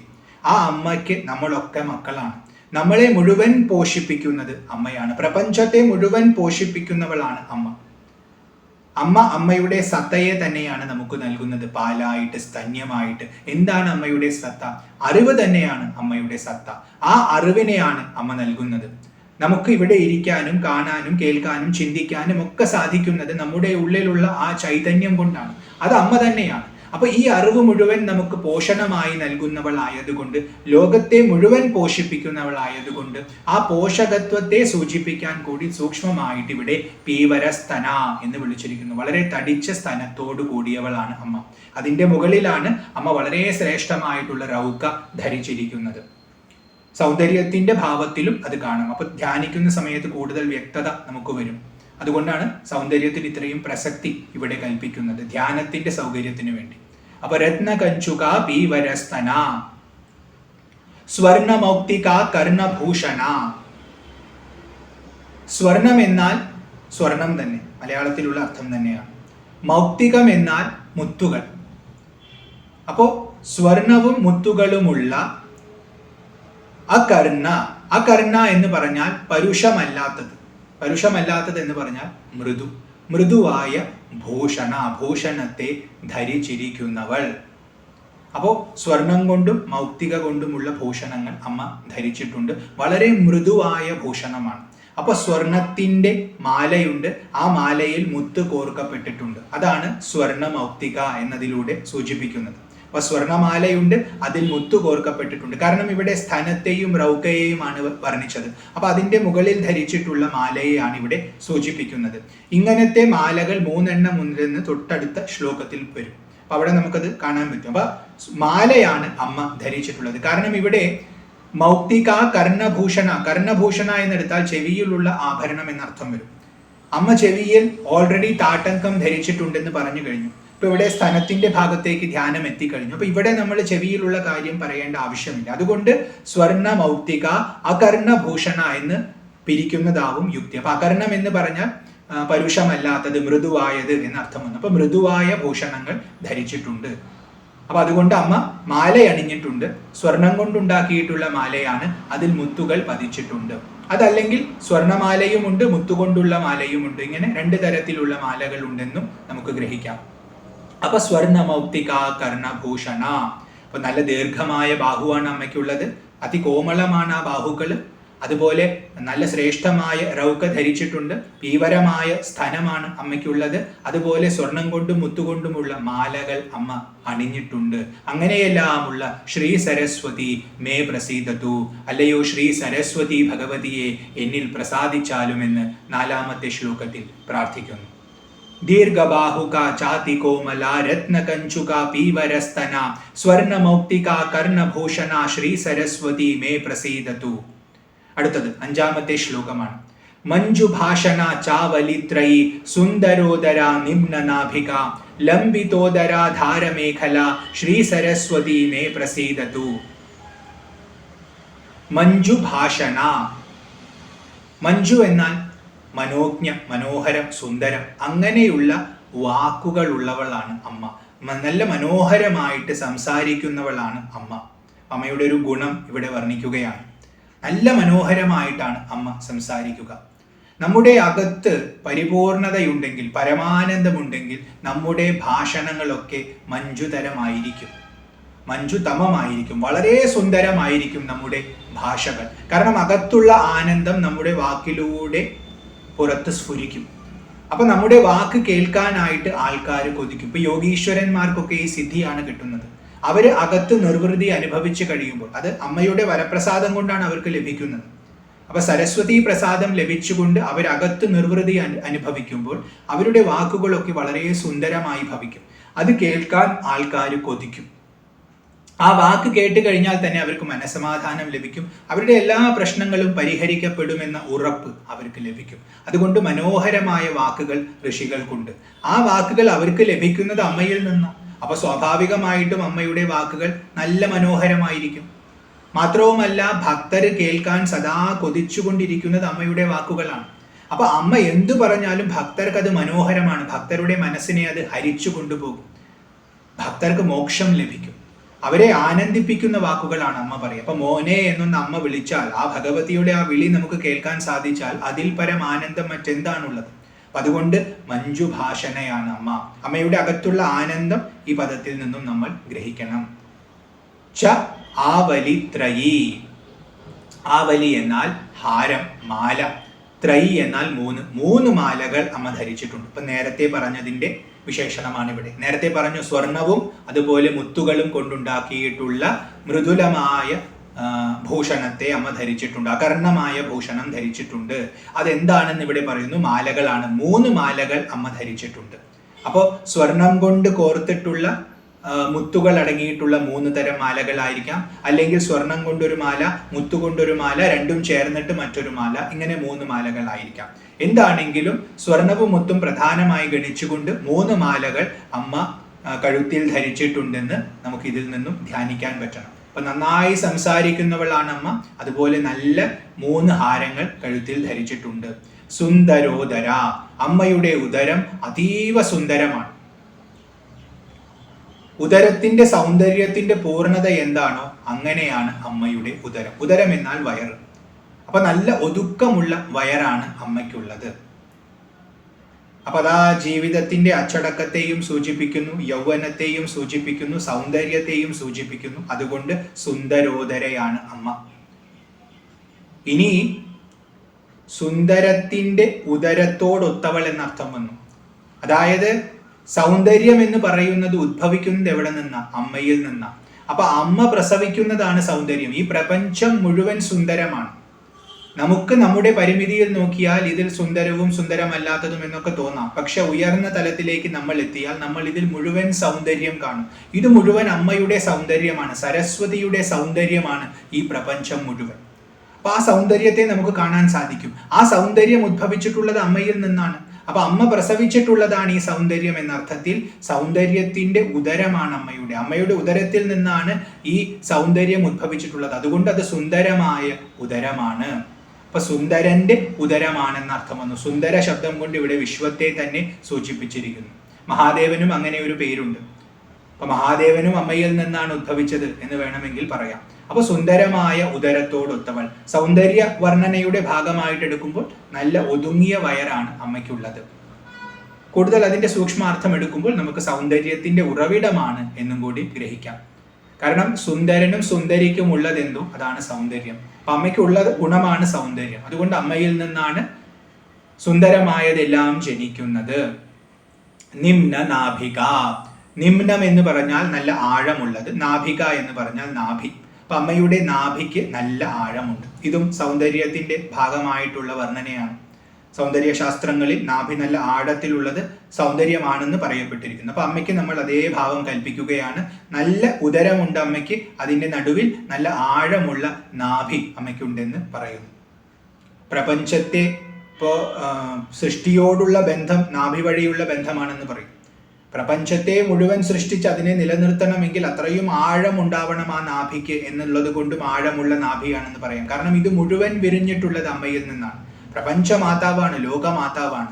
അതുകൊണ്ട് നിമ്ന നാഭിക, അതല്ലെങ്കിൽ സൗന്ദര്യമുള്ള നാഭിയുള്ളവൾ എന്നർത്ഥവും വന്നു. ലംബിതോദരാധാരമേഖല. ലംബിതം എന്ന് പറഞ്ഞാൽ വലുത്, നല്ല നീളമുള്ളത്. അപ്പം നല്ല നീളമുള്ള ഉദരം എന്ന് പറഞ്ഞാൽ വയറ്. അപ്പൊ വയറിന് ചുറ്റും നല്ല നീളത്തിൽ ആധാരം, ആ വയറിനെ ആശ്രയിച്ചുകൊണ്ട് മേഖല അമ്മ ധരിച്ചിട്ടുണ്ട്. മേഖല എന്ന് പറഞ്ഞാൽ അരഞ്ഞാണം. അപ്പൊ അമ്മ നല്ല അരഞ്ഞാണം ധരിച്ചിട്ടുണ്ട്. എവിടെയാണ് ധരിച്ചിട്ടുള്ളത്? വയറിന് ചുറ്റുമാണ്. അപ്പൊ ഉദരത്തെ ആധാരമാക്കിക്കൊണ്ട് അമ്മ അതിന് ചുറ്റുമായിട്ട് ലംബിതമായിട്ട് മേഖല ധരിച്ചിരിക്കുന്നു. ഉദരത്തിന് ആധാരമായിട്ട് എന്ന് പറഞ്ഞു കഴിഞ്ഞാൽ ഉദരത്തിന്റെ താഴെയായിട്ട് ധരിച്ചിരിക്കുന്നു എന്ന അർത്ഥവും നമുക്കിവിടെ എടുക്കാം. ഉദരത്തിന് താഴെയായിട്ട് മേഖല ധരിച്ചിരിക്കുന്നു, അല്ലെങ്കിൽ ഉദരത്തിന് ചുറ്റും ഉദരത്തെ ആശ്രയിച്ചുകൊണ്ട് മേഖല എന്ന് പറഞ്ഞാൽ അരഞ്ഞാണം ധരിച്ചിരിക്കുന്നു അമ്മ. ലംബിതമാണ്, വളരെ നീളമുള്ള അരഞ്ഞാണമാണ് അമ്മ ധരിച്ചിരിക്കുന്നത്. എന്തുകൊണ്ടാണ് നീളമുള്ളത്? കാരണം പ്രപഞ്ചത്തെ മുഴുവൻ ധരിച്ചിരിക്കുന്ന വയറാണ്. അപ്പൊ പ്രപഞ്ചം മുഴുവൻ വ്യാപിച്ചു നിൽക്കുന്നതാവണം എന്ന് സൂചിപ്പിക്കാൻ കൂടിയാണ് നീളമുള്ള അരഞ്ഞാണം എന്ന് പറഞ്ഞിട്ടുള്ളത്. അല്ലെങ്കിൽ അതിൽ കൂടുതൽ അലങ്കാരങ്ങൾ ഉണ്ട്. അപ്പൊ പലതും ഇങ്ങനെ ഞാന്ന് കിടക്കുന്നുണ്ട്. അപ്പൊ അതുകൊണ്ട് അതിന് വലിപ്പമുണ്ട്. അതുകൊണ്ടും ലംബിതമാണ്. വേഷ്ടനം ചെയ്യപ്പെട്ടതാണ് എന്ന അർത്ഥത്തിലും ലംബിതമാണ്. അപ്പൊ അങ്ങനെയുള്ള ഉദരാധാര മേഖലയാണ് അമ്മ ധരിച്ചിരിക്കുന്നത്. ലംബിതോദരാധാര മേഖല ശ്രീ സരസ്വതി മേ പ്രസീദതു. ഇങ്ങനെയെല്ലാമുള്ള ശ്രീ സരസ്വതി ഭഗവതി എന്നിൽ പ്രസാദിക്കണമേ എന്ന് വീണ്ടും ഈ 5-ാമത്തെ ശ്ലോകത്തിൽ പ്രാർത്ഥിക്കുന്നു. മഞ്ജുഭാഷണ ചാവലിത്രയി സുന്ദരോദര നിമ്നനാഭിക ലംബിതോദരാധാര മേഖല ശ്രീ സരസ്വതി മേ പ്രസീദതു. അടുത്തത് ഇപ്പൊ നമ്മൾ വരെ എത്തിയിരിക്കുകയാണ്. അടുത്തതായിട്ട് കൂടുതൽ ധ്യാനിക്കാൻ പോവുകയാണ്. 6-ാമത്തെ ശ്ലോകം. സൂക്ഷ്മ മധ്യമ ഭൂനിതംബിനി രത്നദണ്തി തുണ്ടോരു മണ്ഡിത ബ്രഹ്മദണ്ഡ ജാനുദ്വയാൻവിത ശ്രീ സരസ്വതി മേ പ്രസീദതു. സൂക്ഷ്മ മധ്യമ. സൂക്ഷ്മം എന്ന ശബ്ദത്തിന് ഒരർത്ഥം താമരയുടെ അല്ലി എന്നാണ്. താമരയല്ലി, അതായത് അതിന്റെ കർണിക. അപ്പൊ അത്രയും ചെറുതായിട്ടുള്ള മധ്യമമാണ് അമ്മയ്ക്കുള്ളത്. മധ്യമം എന്ന് പറഞ്ഞാൽ ഇടുപ്പ്. അപ്പൊ അമ്മയുടെ ഇടുപ്പ് അത്രയും ചെറുതാണ്. അതും സൗന്ദര്യത്തിന്റെ ലക്ഷണമായിട്ട് പറയും. ആ മധ്യഭാഗത്തിന്റെ ആ ഒരു ചെറുപ്പം, ആ കുറവ്, അതൊരു സൗന്ദര്യത്തിന്റെ ലക്ഷണമായിട്ട് പറയും. അപ്പൊ അതുകൊണ്ട് സൂക്ഷ്മമായ മധ്യമയാണ് അമ്മയ്ക്കുള്ളത്. സൂക്ഷ്മം എന്നതിന് താമരയല്ലി പോലത്തെ മധ്യമമാണുള്ളത് എന്നർത്ഥം വന്നു. സൂക്ഷ്മ ശബ്ദത്തിന് ചെറുത് എന്നർത്ഥമുണ്ട്. അപ്പൊ ചെറിയ മധ്യമം ഉള്ളവൻ, ചെറിയ ഇടുപ്പുള്ളവളാണ് അമ്മ എന്നർത്ഥം വന്നു. ഇനി സൂക്ഷ്മമായതിന്റെ ഉള്ളിലിരിക്കുന്നവളായതുകൊണ്ടും സൂക്ഷ്മ മധ്യമയാണ്. ഇത് താത്വികമായ അർത്ഥമാണ്. സൗന്ദര്യപരമായിട്ട് പറയുമ്പോൾ നല്ല ചെറിയ ഇടുപ്പുള്ളവളാണ് എന്നർത്ഥം വന്നു. അത് വളരെ കോമളമാണ്. നമ്മുടെ താമരയുടെ അല്ലി പോലത്തെ ചെറുപ്പവും കോമളതയും അതിനുണ്ട്. അതുകൊണ്ട് സൂക്ഷ്മ മധ്യമയാണെന്ന് പറഞ്ഞു. ഇനി നമ്മൾ താത്വികമായിട്ട് നോക്കുമ്പോൾ സൂക്ഷ്മമായതിന്റെ മധ്യത്തിൽ ഇരിക്കുന്നവളാണ് അമ്മ. സൂക്ഷ്മമായത് എന്ന് പറയുന്നത് ജീവൻ തന്നെയാണ്. നമ്മുടെ ഉള്ളിൽ ഏറ്റവും സൂക്ഷ്മമായത് ആ ജീവഭാവമാണ്. അതിൻ്റെയും മധ്യത്തിൽ ആത്മഭാവത്തിൽ ഇരിക്കുന്നവൾ, പ്രപഞ്ചത്തിന് മുഴുവൻ കേന്ദ്രമായിരിക്കുന്നവൾ, ഏറ്റവും സൂക്ഷ്മമായവൾ ആയതുകൊണ്ട് സൂക്ഷ്മ മധ്യമ എന്ന് പറഞ്ഞിരിക്കുന്നു. ഇനി താമരയുടെ അല്ലിയുടെ ഉള്ളിലിരിക്കുന്നവൾ ആയതുകൊണ്ടും സൂക്ഷ്മ മധ്യമയാണ്. അത്രയും സൂക്ഷ്മ സ്വരൂപിണിയാണ് അമ്മ. അമ്മ താമരയുടെ ആ കർണികയുടെ ഉള്ളിൽ വസിക്കുന്നു എന്ന അർത്ഥവും നമുക്ക് എടുക്കാം. അല്ലെങ്കിൽ താമരയുടെ ഉള്ളിൽ വസിക്കുന്നു എന്ന അർത്ഥവും എടുക്കാം. അപ്പൊ താമരയുടെ, കാരണം സൂക്ഷ്മ ശബ്ദം കൊണ്ട് താമരയുടെ കർണിക പോലെ താമരയുടെ മധ്യത്തിൽ വസിക്കുന്നവളാണ് എന്നും നമുക്ക് എടുക്കാം. അപ്പൊ സൂക്ഷ്മ മധ്യമയാണ് അമ്മ. സൂക്ഷ്മമായ ഇടുപ്പുള്ളവൾ എന്ന് സാമാന്യാർത്ഥം. അത് സൗന്ദര്യപൂർണമായിട്ടുള്ള വർണ്ണന. സൂക്ഷ്മ മധ്യമ ഭൂനിതംബിനി. ഭൂ എന്നാൽ വലുത്, വലുപ്പത്തെ സൂചിപ്പിക്കുന്നു. നിതംബിനി എന്ന് പറഞ്ഞാൽ നിതംബമുള്ളവൾ. അപ്പോൾ വളരെ വലിയ നിതംബമുള്ളവളാണ് അമ്മ, അതുകൊണ്ട് ഭൂനിതംബിനിയാണ് അമ്മ എന്നൊരർത്ഥം വന്നു. അതും സൗന്ദര്യത്തിന്റെ ഒരു ലക്ഷണമാണ്. വലിയ നിതംബമുള്ളവൾ എന്ന് സൗന്ദര്യ ശാസ്ത്രങ്ങളിൽ സ്ത്രീകളെ വർണ്ണിക്കാറുണ്ട്. അപ്പൊ അതുകൊണ്ട് അതുപോലത്തെ സൗന്ദര്യം അമ്മയ്ക്കും നമ്മൾ കൽപ്പിക്കുന്നത് കൊണ്ട് ഭൂനിതംബിനിയാണ് അമ്മ എന്നിവിടെ പറഞ്ഞിരിക്കുന്നു. ഇനി നിതംബ ശബ്ദത്തിന് കര എന്നർത്ഥമുണ്ട്. അപ്പൊ കരയുള്ളവൾ നിതംബിനി എന്നർത്ഥം കിട്ടും. കരയുള്ളവൾ എന്ന് പറയുമ്പോൾ നദികൾക്ക് കരയുണ്ട്, സമുദ്രത്തിന് കരയുണ്ട്. ഭൂ എന്നാൽ ഭൂമി എന്നർത്ഥമെടുക്കാം. അപ്പൊ ഭൂമിയിൽ നദികളായും സമുദ്രമായും ശോഭിക്കുന്നവളായതുകൊണ്ട് ഭൂനിതംബിനിയാണ് അമ്മ. ലോകം നിലനിൽക്കുന്നത് തന്നെ ഈ ജലമുള്ളത് കൊണ്ടാണ്. ജീവന്റെ ഉദ്ഭവം ജലമാണ്. അപ്പൊ ലോകത്തെ ഉദ്ഭവിപ്പിച്ച് ജീവനെ നിലനിർത്തുന്നവളാണ് അമ്മ, അതുകൊണ്ട് ഭൂനിതംബിനിയാണ്. ഇനി ഭൂമിയിൽ ഇങ്ങനെ നദിയെ പോലെ ജലത്തെ പോലെ പ്രവഹിക്കുന്നവളാണെന്ന് സൂക്ഷ്മാർത്ഥവും എടുക്കാം. ഭൂമിയിൽ ഉടനീളം നമ്മൾ കാണുന്ന ഈ പ്രവൃത്തികൾ മുഴുവൻ അമ്മയുടെ ശക്തിയുടെ പ്രവാഹമാണ്. അപ്പൊ അമ്മ തന്നെയാണ് ഈ പ്രവഹിക്കുന്നത്. പലതും ഉണ്ടാകുന്നു, പലതും നിലനിൽക്കുന്നു, പലതും ഇല്ലാതെയാകുന്നു. എല്ലാ ജീവജാലങ്ങളിലും നമുക്ക് അമ്മയുടെ സാന്നിധ്യം കാണാം. അതുകൊണ്ടും ഭൂനിതംബിനിയാണ് അമ്മ. സാമാന്യമായിട്ട് സൗന്ദര്യശാസ്ത്രപരമായി എടുത്താൽ നല്ല വലിയ നിതംബത്തോടൊത്തവൾ എന്നർത്ഥത്തിലും ഭൂനിതംബിനി. അപ്പോൾ ഇടുപ്പ് നല്ല ചെറുതാണ്, നിതംബം വളരെ വലുതാണ്. അത് കഴിഞ്ഞ് പറയുന്നു. നമ്മൾ അത് കഴിഞ്ഞ് അതിന്റെ താഴത്തെ ഭാഗത്തേക്ക് ഇറങ്ങുകയാണ്. അപ്പൊ രത്നദന്തി തുണ്ടോരു മണ്ഡിത. രത്നം എന്നാൽ ശ്രേഷ്ഠം, ദന്തി എന്നാൽ ആന. ദന്തമുള്ളവൻ ദന്തി, ആനയുടെ പേരാണത്. അപ്പൊ ശ്രേഷ്ഠമായ ആനയുടെ തുണ്ടം, തുണ്ടം എന്ന് പറഞ്ഞാൽ തുമ്പിക്കൈ. അപ്പൊ ശ്രേഷ്ഠമായ ആനയുടെ തുമ്പിക്കൈയിന് സമാനമായിട്ടുള്ള ഊരു മണ്ഡിത, ഊരുക്കൾ ഉള്ളവളാണ് അമ്മ. ഊരു എന്നാൽ തുട. അപ്പൊ അമ്മയുടെ രണ്ട് തുടകളെയും വർണ്ണിക്കുകയാണ്. അമ്മയുടെ രണ്ട് തുടകളും ആനയുടെ തുമ്പിക്കൈ പോലെയാണ്. സാധാരണ ആനയുടെ അല്ല, നല്ല ശ്രേഷ്ഠമായ ലക്ഷണമൊത്ത ആനയുടെ തുമ്പിക്കൈ പോലത്തെ ആകാരമാണ് അമ്മയുടെ രണ്ട് തുടകൾക്കും ഉള്ളത്. അതുകൊണ്ട് രത്ന ദന്തി തുണ്ടോരു മണ്ഡിത. ബ്രഹ്മദണ്ഡ ജാനുദ്വയാൻവിത. തുട വർണ്ണിച്ചു, അത് കഴിഞ്ഞ് കാൽമുട്ടിനെ വർണ്ണിക്കുകയാണ്. ജാനുദ്വയം എന്ന് പറഞ്ഞാൽ രണ്ട് കാൽമുട്ടുകൾ. അമ്മയുടെ രണ്ട് കാൽമുട്ടുകളും എങ്ങനെയുള്ളതാണ്? ബ്രഹ്മദണ്ഡിന് സമാനമാണ്. ബ്രഹ്മദണ്ഡ ജാനുദ്വയാൻവിത. ബ്രഹ്മദണ്ഡം എന്ന് പറയുന്നത് പണ്ടത്തെ മുനിമാര് കൊണ്ടു നടന്നിരുന്ന ഒരു വടിയാണ്.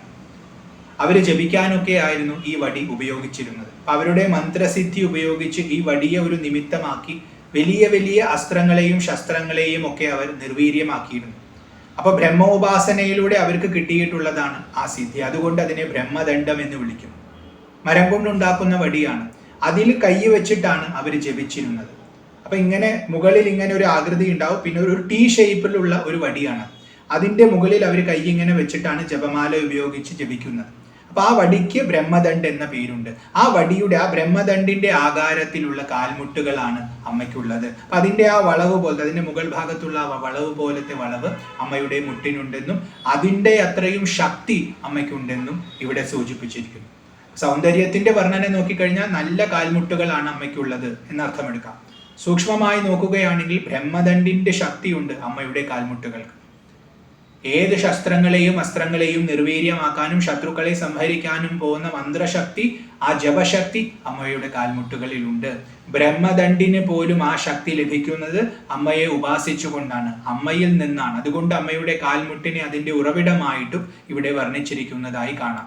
അപ്പൊ ബ്രഹ്മദണ്ഡ ജാനുദ്വയാൻവിത. അപ്പൊ നല്ല സൂക്ഷ്മമായ മധ്യമ ഉള്ളവളാണ്, വലിയ നിതംബമുള്ളവളാണ്, അതുപോലെ ആനയുടെ തുമ്പിക്കൈ പോലത്തെ തുടകൾ ഉള്ളവളാണ്, ബ്രഹ്മദണ്ഡ് പോലത്തെ കാൽമുട്ടുകൾ ഉള്ളവളാണ്. ഇങ്ങനെയെല്ലാം ഇരിക്കുന്ന ശ്രീ സരസ്വതി മേ പ്രസീദതു, എന്നിൽ പ്രസാദിച്ചാലും എന്നീ 6ാമത്തെ ശ്ലോകത്തിൽ പ്രാർത്ഥിക്കുന്നു. സൂക്ഷ്മ മധ്യമ ഭൂനിതംബിനി രത്നദന്തി തുണ്ടോരു മണ്ഡിത ബ്രഹ്മദണ്ഡ ജാനുദ്വയാൻവിത ശ്രീ സരസ്വതി മേ പ്രസീദതു. അടുത്തത് 7ാമത്തെ ശ്ലോകമാണ്. മാരതൂണികാകാരജംഘിക രത്നകിങ്കിനി പാദനൂപുര കൂർമ്മ പൃഷ്ഠദേശാഘ്രി പൃഷ്ഠക ശ്രീ സരസ്വതി മേ പ്രസീദതു. കാൽമുട്ട് വരെ വർണ്ണിച്ചു. ഇനി അതിന് താഴെയുള്ള ഭാഗങ്ങൾ വർണ്ണിക്കുകയാണ്. മാര തൂണിക കാര ജംഘിക. ജംഘിക എന്ന് പറഞ്ഞാൽ കണങ്കാലുകളാണ്. അപ്പൊ അമ്മയുടെ കണങ്കാലുകൾ വർണ്ണിക്കാൻ പോവുകയാണ്. എങ്ങനെയുള്ള കണങ്കാലുകളാണ് അമ്മയ്ക്കുള്ളത്? അതിന്റെ ആകാരം മാരതൂണികയ്ക്ക് സമാനമാണ്. അപ്പൊ മാരതൂണികാകാരത്തോടു കൂടിയ ജംഘികയാണ് അമ്മയ്ക്കുള്ളത്. മാരം എന്ന് പറഞ്ഞാൽ കാമദേവനാണ്. അപ്പൊ കാമദേവന്റെ തൂണിക. തൂണിക എന്ന് പറഞ്ഞാൽ ആവനാഴിയാണ്. അമ്പ് വെക്കുന്ന സ്ഥലമാണ് ആവനാഴി. അതിൽ നിന്ന് അമ്പെടുത്തിട്ടാണല്ലോ അയക്കുക. അപ്പൊ ആ കാമദേവന്റെ ആവനാഴി പോലത്തെ കണങ്കാലുകളോട് കൂടിയവളാണ് അമ്മ. അപ്പൊ അതിന്റെ ആകാരം വർണ്ണിച്ചിരിക്കുകയാണ്. വളരെ സുന്ദരമായ കണങ്കാലുകളാണ് അമ്മയ്ക്കുള്ളത് എന്നതിൽ നിന്നും ഗ്രഹിക്കാം. ഇനി സൂക്ഷ്മമായി നോക്കിയാൽ ലോകത്തെ മുഴുവൻ തന്റെ ശക്തി കൊണ്ട് ജയിക്കുന്നവനാണ് കാമദേവൻ. ലോകത്തെ മുഴുവൻ മോഹിപ്പിക്കുന്നവനാണ് കാമദേവൻ. കാമദേവൻ അത് സാധിക്കുന്നത് അയാളുടെ അമ്പ് കൊണ്ടാണ്. 5 തരത്തിലുള്ള അമ്പുകളുണ്ട്. 5 തരം പുഷ്പങ്ങളിൽ നിന്നാണ് അത് നിർമ്മിക്കപ്പെട്ടിട്ടുള്ളത്. ഈ അമ്പുകൾ ഉപയോഗിച്ചുകൊണ്ടാണ് കാമദേവൻ എല്ലാവരെയും പരാജയപ്പെടുത്തുന്നത്. ഒരല്പം നേരത്തേക്ക് ശിവന്റെ മനസ്സ് പോലും ഇളക്കാൻ അദ്ദേഹത്തിന് സാധിച്ചു. അപ്പൊ ആ അമ്പും പിടിച്ച് കാമദേവൻ നടക്കുന്നു. കാമദേവനെ എല്ലാവർക്കും ഭയമാണ്, ബഹുമാനമാണ്. കാരണം അത്രയും ശക്തിയുള്ളവനാണ്. ആരെയും മോഹിപ്പിക്കാൻ പോകുന്ന സൗന്ദര്യം അദ്ദേഹത്തിന്റെ അടുത്തുണ്ട്. ആ കാമദേവന് പക്ഷെ ഈ അമ്പുകൾ കിട്ടുന്ന എവിടുന്ന? ആവനാഴിയിൽ നിന്നാണ്. ആ ആവനാഴി അമ്മയുടെ കണങ്കാലുകളാണ്. അമ്മയിൽ നിന്നാണ് കാമദേവന് ഈ ശക്തിയൊക്കെ കിട്ടുന്നത്. മാരൻ ലോകത്തെ ജയിച്ചു എന്ന് പറഞ്ഞാൽ ആ മാരൻ അമ്മയുടെ അടിമയായതുകൊണ്ടാണ്, അമ്മയുടെ ദാസനായതുകൊണ്ടാണ്. അമ്മയെ ഉപാസിച്ച് അമ്മയുടെ സൗന്ദര്യത്തിന്റെ ഒരു അംശം, ആ ഒരു അംശം കൊണ്ടാണ് കാമദേവൻ ലോകത്തെ ജയിക്കുന്നത്. അപ്പൊ അമ്മയുടെ സൗന്ദര്യം എത്രയായിരിക്കും? ലോകത്തെ മുഴുവൻ ജയിച്ചവൻ കാമദേവൻ. ആ കാമദേവന് പോലും ആശ്രയമായിരിക്കുന്നവളായതുകൊണ്ട് മാരതൂണിക കാരജംഘിക. അപ്പൊ ആ കണങ്കാലിന്റെ ആകാരവും അതിൽ നിന്നും ആ തൂണികയെ പോലെയാണെന്നുള്ള വർണ്ണനയുമുണ്ട്. അപ്പൊ നല്ല സുന്ദരമായ കണങ്കാലുകളാണ്. മാരന് പോലും, കാമദേവന് പോലും ആ ശക്തി കൊടുക്കുന്നത് അമ്മയാണ്. അമ്മയെ ഭജിച്ചുകൊണ്ട്, അമ്മയുടെ കാലിൽ വന്നിരുന്ന് ഭജിച്ചാലാണ് മാരന് പോലും ആ ശക്തി കിട്ടുന്നത്. അതുകൊണ്ട് ആ കാമദേവന്റെ അമ്പിന്റെ ഉറവിടമായിരിക്കുന്നവളാണ് എന്ന് സൂചിപ്പിക്കാൻ മാരതൂണിക കാരജംഘിക. രത്ന കിങ്കിനി പാദനൂപുര. രത്നം എന്നാൽ ശ്രേഷ്ഠം, കിങ്കിനി എന്നാൽ മണി. അപ്പൊ നല്ല ശ്രേഷ്ഠമായ മണികൾ പതിച്ചിട്ടുള്ള പാദസരത്തോടൊത്തവളാണ് അമ്മ. നൂപുരം എന്നാൽ പാദസരം. അപ്പൊ പാദനൂപുരം അമ്മ ധരിച്ചിട്ടുണ്ട്. ശ്രേഷ്ഠമായ മണികളുള്ള, അതിങ്ങനെ ശബ്ദിക്കുന്ന മണി എന്ന അർത്ഥത്തിലും എടുക്കാം. അപ്പൊ അങ്ങനെ ശബ്ദിക്കുന്ന ശ്രേഷ്ഠമായിട്ടുള്ള മണികൾ ധരിച്ചിട്ടുള്ള പാദസരത്തോടു കൂടിയവളാണ്. നല്ല അമൂല്യമായ മണികളാണ് അതിൽ പതിച്ചിട്ടുള്ളത് എന്ന അർത്ഥവും വരും. പൊതുവെ കാലിൽ സ്വർണം കൊണ്ട് ആഭരണങ്ങൾ നിർമ്മിക്കാറില്ല. അപ്പൊ അതുകൊണ്ട് വെള്ളി കൊണ്ടുണ്ടാക്കിയിട്ടുള്ള ഒരു ആഭരണമായിട്ടൊരു പാദസരമായിട്ട് നമുക്ക് സങ്കല്പിക്കാം. അപ്പൊ രത്ന കിങ്കിനി പാദനൂപുര. അപ്പോ മാരന്റെ തൂണിക പോലത്തെ കണങ്കാലുകളും അതുപോലെ ശ്രേഷ്ഠമായിട്ടുള്ള മണികളാൽ നിർമ്മിച്ചിട്ടുള്ള പാദസരവും അമ്മ ധരിച്ചിട്ടുണ്ട്. അപ്പൊ അമ്മയുടെ പാദം ഇങ്ങനെ വ്യക്തമായി നമുക്ക് കാണാൻ പറ്റണം. കൂർമ്മപൃഷ്ഠ ദേശാഘ്രി പൃഷ്ഠക. ഇനി അമ്മയുടെ പാദത്തിന്റെ പുറംഭാഗം നമുക്ക് കാണാൻ പറ്റുന്ന ഭാഗം ഏതുപോലെയാണ്? കൂർമ്മത്തിന്റെ പുറംഭാഗം പോലെയാണ്. കൂർമ്മപൃഷ്ഠം എന്നാൽ കൂർമ്മത്തിന്റെ പുറംഭാഗം. അതിന്റെ പുറത്തുള്ള ആ ദേശത്തെ പോലെയുള്ള അഘ്രി പൃഷ്ഠകയാണ് അമ്മയ്ക്കുള്ളത്. അഘ്രി എന്നാൽ പാദങ്ങൾ. അപ്പൊ അമ്മയുടെ പാദത്തിന്റെ പുറംഭാഗം കൂർമ്മത്തിന്റെ പുറംഭാഗം പോലെയാണ്. അതിന് ആ വളവുണ്ട്, അങ്ങനെ ഒരു കർവേച്ചർ ഉണ്ടാവും. അതുപോലത്തെ പാദങ്ങളാണ് അമ്മയ്ക്കുള്ളത്. പാലാഴി മഥന സമയത്ത് മന്ദരപർവ്വതം താഴുമ്പോൾ അത് പൊക്കാൻ വേണ്ടി വന്നതാണ് കൂർമ്മം. ആ മന്ദരപർവ്വതം നമ്മുടെ നട്ടലിന്റെ പ്രതീകമാണ്. അപ്പൊ അതിനെ നിലനിർത്തുന്നത്, അതിന്റെ സ്ഥാനത്ത് നിലനിർത്തുന്ന ശക്തി അമ്മ തന്നെയാണ്. അതുകൊണ്ട് നമുക്കെല്ലാം ആധാരം അമ്മയായതുകൊണ്ട് കൂർമ്മപൃഷ്ഠ, കൂർമ്മത്തിന്റെ പുറം പോലത്തെ പാദങ്ങൾ ഉള്ളവൾ എന്ന് വിളിച്ചിരിക്കുന്നു. നമുക്കൊക്കെ ആധാരം, നമ്മുടെ ആ നട്ടലിന്റെ ആധാരം അമ്മയാണ്. ആ നട്ടലിലൂടെയാണ് കുണ്ടലിനി ഉയരുന്നത്. ആ കുണ്ടലിനിയെ താങ്ങി നിർത്തുന്നതും അതിനെ ഉയർത്തുന്നവളും അമ്മയായതുകൊണ്ട് കൂർമ്മപൃഷ്ഠ ദേശാഘ്രി പൃഷ്ഠക എന്ന് സൂക്ഷ്മാർത്ഥം. സ്ഥൂലമായി നോക്കിക്കഴിഞ്ഞാൽ ആ വളവ്, കാലിന് ആ വളവുണ്ട്, കർവേച്ചർ ഉണ്ട്. കൂർമ്മത്തിന്റെ ആകൃതിയിലുള്ള ആ കർവേച്ചർ കാലിന് കാണാം. അത്രയും സുന്ദരമായ കാലുകളാണ് അമ്മയ്ക്കുള്ളത്. അപ്പോ കണങ്കാലുകളും അതുപോലെ പാദസരവും കാലും വർണ്ണിച്ചു ഇവിടെ. ശ്രീ സരസ്വതി മേ പ്രസീദത്തു. ഇങ്ങനെയെല്ലാമുള്ള ശ്രീ സരസ്വതി ഭഗവതി എന്നിൽ പ്രസാദിക്കണമേ എന്ന് പ്രാർത്ഥിക്കുന്നു. മാരതൂണികാകാരജംഹിക രത്നകിങ്കിണി പാദനൂപുര കൂർമ്മപൃഷ്ഠദേശാഘ്രിപൃഷ്ഠക ശ്രീ സരസ്വതി മേ പ്രസീദതു. ഇതായിരുന്നു 7ാമത്തെ ശ്ലോകം. അടുത്തത് 8ാമത്തെ ശ്ലോകമാണ്. ഗൂഢഗുൽഫ ലാവണ്യരഞ്ജിത ചന്ദ്രികാംശുക ശ്വേതവർണിനി ബിന്ദുവാസിനി ബൈന്ദവ പ്രിയ ശ്രീ സരസ്വതി മേ പ്രസീദതു. ഗൂഢഗുൽഫ ലാവണ്യരഞ്ജിത, പാദത്തിലുള്ള ഞെരിയാണിയെ വർണ്ണിക്കുകയാണ്. ഗുൽഫം എന്ന് പറഞ്ഞാൽ ഞെരിയാണി. ആ ഞെരിയാണി രഞ്ജിത എന്ന് പറഞ്ഞാൽ ചാർത്തിയിരിക്കുന്നു. ആ ഞെരിയാണിയിൽ ലാവണ്യം ചാർത്തിയിരിക്കുന്നു. ലാവണ്യം എന്നാൽ സൗന്ദര്യം. അപ്പോൾ വളരെ സുന്ദരമായ ഞെരിയാണിയാണ് അമ്മയ്ക്കുള്ളത്. ആരോ അതിൽ ഒരു കുങ്കുമം ചാർത്തി കൊടുത്തതുപോലെ സൗന്ദര്യം ചാർത്തിയിരിക്കുന്നുവോ എന്ന് നമുക്ക് കണ്ടാൽ തോന്നും. എന്നാൽ അത് ഗൂഢമാണ്. ഗൂഢം എന്ന് പറഞ്ഞാൽ മറയ്ക്കപ്പെട്ടിരിക്കുന്നു. അപ്പൊ അമ്മ വസ്ത്രം ധരിച്ചിട്ടുണ്ട്. ആ വസ്ത്രത്തെ കുറിച്ച് ഇനി പറയുന്നുണ്ട്. ആ വസ്ത്രം ധരിച്ചത് കൊണ്ട്, ആ വസ്ത്രം കാല് വരെ എത്തിയിട്ടുള്ളത് കൊണ്ട് കാലിന്റെ ഗുൽഫത്തെ, അതായത് ഞെരിയാണിയെ അത് മറച്ചിരിക്കുന്നു. അപ്പൊ അതുകൊണ്ട് നമുക്ക് ഞെരിയാണി വ്യക്തമായിട്ട് കാണാൻ സാധിക്കുന്നില്ല. ആ വസ്ത്രത്തെ മാത്രമേ നമ്മൾ കാണുന്നുള്ളൂ. പക്ഷെ അതിന്റെ അകത്തുള്ള ഈ ഞെരിയാണി വളരെ സുന്ദരമാണെന്ന് നമുക്ക് ഗ്രഹിക്കാൻ സാധിക്കണം. നല്ല സുന്ദരമായ സൗന്ദര്യം തന്നെ ചാർത്തി കൊടുത്തുണ്ടാക്കിയിട്ടുള്ളതാണോ എന്ന് നമുക്ക് തോന്നുന്ന രീതിയിലുള്ള ഞെരിയാണിയാണ് അമ്മയ്ക്കുള്ളത്.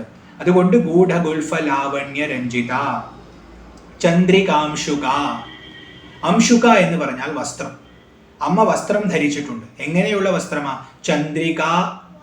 ചന്ദ്രിക എന്ന് പറഞ്ഞാൽ ചന്ദ്രന്റെ കിരണങ്ങൾ, നിലാവിന് സദൃശമായ വസ്ത്രമാണ് അമ്മ ധരിച്ചിട്ടുള്ളത്. അപ്പൊ നിലാവിന് സദൃശം എന്ന് പറയുമ്പോൾ നല്ല വെളുത്ത വസ്ത്രമാണ്, നല്ല തിളക്കമുള്ള വസ്ത്രമാണ്. സരസ്വതിയെ എപ്പോൾ ധ്യാനിക്കുമ്പോഴും വെളുത്ത വസ്ത്രത്തിലാണ് ധ്യാനിക്കുക. അപ്പൊ നല്ല വെളുവെളുത്തിട്ടുള്ള നല്ല തിളങ്ങുന്ന, ചന്ദ്രനെ പോലെ തിളങ്ങുന്ന, നിലാവിനെ പോലെ തിളങ്ങുന്ന വസ്ത്രമാണ് അമ്മ ധരിച്ചിട്ടുള്ളത്. അത് കാല് വരെ ധരിച്ചിട്ടുണ്ട്. അതുകൊണ്ട് അത് ഞെരിയാണിയെ പതുക്കെ മറച്ചിട്ടുണ്ട്. അതുകൊണ്ടാണ് ഗൂഢഗുൽഫ എന്ന് പറഞ്ഞിട്ടുള്ളത്. അപ്പൊ അങ്ങനത്തെ വസ്ത്രമാണ് അമ്മ ധരിച്ചിരിക്കുന്നത്. ഇരുട്ടിൽ പെട്ടുപോയ ആൾക്കാർക്ക് ഏതുപോലെയാണോ ചന്ദ്രൻ പ്രകാശം പകരുന്നത്, അതുപോലെ അന്ധകാരത്തിൽ കഴിയുന്ന നമ്മളെ പോലെയുള്ള, അജ്ഞാനത്തിൽ കഴിയുന്ന നമ്മളെ പോലെയുള്ള ആൾക്കാർക്ക് അമ്മയുടെ ആ വസ്ത്രം തന്നെ ജ്ഞാനത്തെ, പ്രകാശത്തെ പ്രദാനം ചെയ്യുന്നു. അങ്ങനത്തെ വസ്ത്രമാണ് അമ്മ ധരിച്ചിട്ടുള്ളത്. അപ്പൊ അറിവ് തന്നെയാണ് ഒരു വസ്ത്രം എന്ന് വേണമെങ്കിൽ നമുക്ക് ധ്യാനിക്കാം. ചന്ദ്രികാംശുക ശ്വേതവർണിനി, അമ്മയുടെ ദേഹത്തിന്റെ നിറം പറയുകയാണ്. ശ്വേതമാണ്, വെളുത്ത ദേഹമാണ് അമ്മയ്ക്കുള്ളത്. അപ്പൊ നല്ല വെളുത്ത ദേഹമാണ്, അതിൽ വെളുത്ത വസ്ത്രമാണ് ധരിച്ചിട്ടുള്ളത്.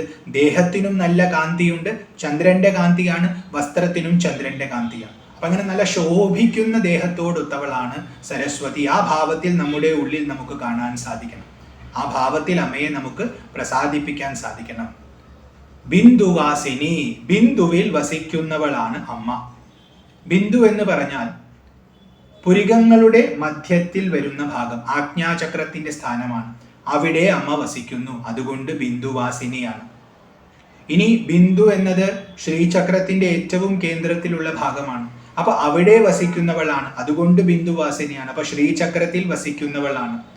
ഇനി ബിന്ദു എന്നുള്ളതിന് സൂക്ഷ്മം, ഏറ്റവും ചെറുത് എന്നർത്ഥമെടുത്താൽ ആ സൂക്ഷ്മത്തിൽ, ആ സൂക്ഷ്മമായി വസിക്കുന്നവളാണ് അമ്മ. അപ്പൊ എല്ലായിടത്തും വ്യാപിച്ചിരിക്കുന്നു, പല ആകാരത്തിൽ നമ്മൾ കാണുന്നു. എന്നാൽ അതിൻ്റെ എല്ലാം സാരമായ സൂക്ഷ്മ തത്വമാണ് അമ്മയുടെ യഥാർത്ഥ സ്വരൂപം എന്ന് നമ്മൾ അറിയണം. അതുകൊണ്ട് ബിന്ദുവാസിനി. ബൈന്ദവ പ്രിയ, ബിന്ദുവിനെ അറിയുന്നവർ അഥവാ അർച്ചിക്കുന്നവർ, അവർക്ക് പ്രിയയായിരിക്കുന്നവളാണ് ബൈന്ദവ പ്രിയ. അപ്പൊ ബിന്ദുവിനെ അറിയുന്നവരാണ് ബൈന്ദവര്, ബിന്ദുവിനെ ആരാധിക്കുന്നവരാണ് ബൈന്ദവര്.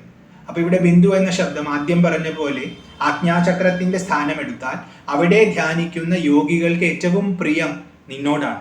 കാരണം നിന്നെയാണ് അവർ ധ്യാനിക്കുന്നത്. നീയാണ് അവരുടെ ആജ്ഞാചക്രത്തിൽ വസിക്കുന്നതായി അവർ കാണുന്നത്. അതുകൊണ്ട് അവരവിടെ നിന്നെ ധ്യാനിക്കുന്നു. അതുകൊണ്ട് അവർക്ക് നീയാണ് ഏറ്റവും പ്രിയയായിരിക്കുന്നവർ.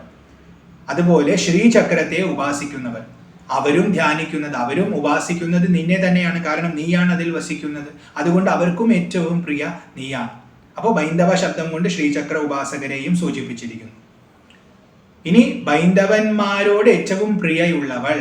അപ്പോൾ യോഗത്തിൽ തൻ്റെ പുരിക മധ്യത്തിൽ ധ്യാനിക്കുന്നവരും അതുപോലെ തന്ത്രത്തിൽ ശ്രീചക്രത്തിൽ ധ്യാനിക്കുന്നവരും രണ്ടുപേരും അമ്മയെയാണ് ഉപാസിക്കുന്നത് എന്നുള്ളത് കൊണ്ട് അമ്മയ്ക്ക് അവരോട് വളരെ പ്രിയമാണ്.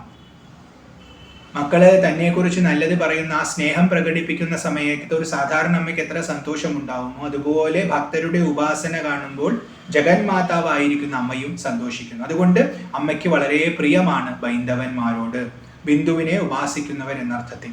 അപ്പൊ ബിന്ദുവാസിനിയാണ്, ബൈന്ദവ പ്രിയയാണ്. അങ്ങനെയുള്ള ശ്രീ സരസ്വതി മേ പ്രസീദത്തു, എന്നിൽ പ്രസാദിച്ചാലും എന്നിവിടെ 8ാമത്തെ ശ്ലോകത്തിൽ വർണ്ണിച്ചിരിക്കുന്നു. ഗൂഢഗുൽഫലാവണ്യരഞ്ജിത ചന്ദ്രികാംശുക ശ്വേതവർണിനി ബിന്ദുവാസിനി ബൈന്ദവ പ്രിയ ശ്രീ സരസ്വതി മേ പ്രസീദത്തു. അടുത്തത് 9ാമത്തെ ശ്ലോകമാണ്. കാലികാരമ പാർശ്വസേവിത വേദവേദിത ഭേദനാശിനി നിർമ്മലാത്മിക ദ്വൈതരൂപിണി ശ്രീ സരസ്വതി മേ പ്രസീദത്തു. കാലിക രമ പാർശ്വ സേവിത. കാലിക എന്ന് പറഞ്ഞാൽ പാർവതി ദേവിയുടെ പേരാണ്. അപ്പൊ പാർവതി ദേവി, രമ എന്ന് പറഞ്ഞാൽ ലക്ഷ്മി. അപ്പൊ മഹാലക്ഷ്മിയും പാർവതി ദേവിയും പാർശ്വം എന്ന് പറഞ്ഞാൽ ഇടത്തും വലത്തും 2 ഭാഗത്തും നിന്നുകൊണ്ട് സേവിത, സേവിക്കുന്നു. സരസ്വതി ഭഗവതിയുടെ 2 ഭാഗത്തായിട്ട് നമുക്ക് ശ്രീദേവിയെയും പാർവതി ദേവിയെയും കാണാൻ സാധിക്കണം. 2 പേരും അടുത്ത് നിൽക്കുന്നു. അന്നപൂർണേശ്വരിയാണ് പാർവതി ദേവി, അതുപോലെ ലക്ഷ്മി ഐശ്വര്യപൂർണയാണ്, ഐശ്വര്യത്തിന്റെ ദേവിയാണ് മഹാലക്ഷ്മി. ആ 2 പേർക്കും അതിനുള്ള ശേഷി ലഭിക്കുന്നത് അമ്മയിൽ നിന്നാണ്, ആ മഹാസരസ്വതിയിൽ നിന്നാണ്. കാരണം ആ ഒഴുക്കിന്റെ ഉറവിടമാണ് അമ്മ. അമ്മയിൽ നിന്നാണ് എല്ലാ ശക്തിയും ഉദ്ഭവിച്ച് പ്രവഹിക്കുന്നത്. അപ്പൊ അങ്ങനെ രാജകീയമായ ഭാവത്തിലിരിക്കുന്ന സരസ്വതി ദേവിയെ നമ്മൾ മനസ്സിൽ കാണണം. ഈ പറഞ്ഞിട്ടുള്ള വർണ്ണനകളോടൊത്ത സരസ്വതി ദേവിയാണ്. ഇത്രയും ഭംഗിയുള്ള, ഇത്രയും ശ്രേഷ്ഠതയുള്ള ആ സരസ്വതി ദേവിയെ നമ്മൾ കാണണം.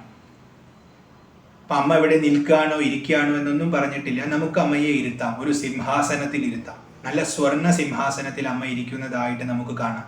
അങ്ങനെയാ അമ്മ ഇരിക്കുന്നു, നല്ല ശോഭിച്ചിരിക്കുന്നു. വെളുത്ത വസ്ത്രമാണ്, വെളുത്ത കാന്തിയാണ് അമ്മയ്ക്കുള്ളത്.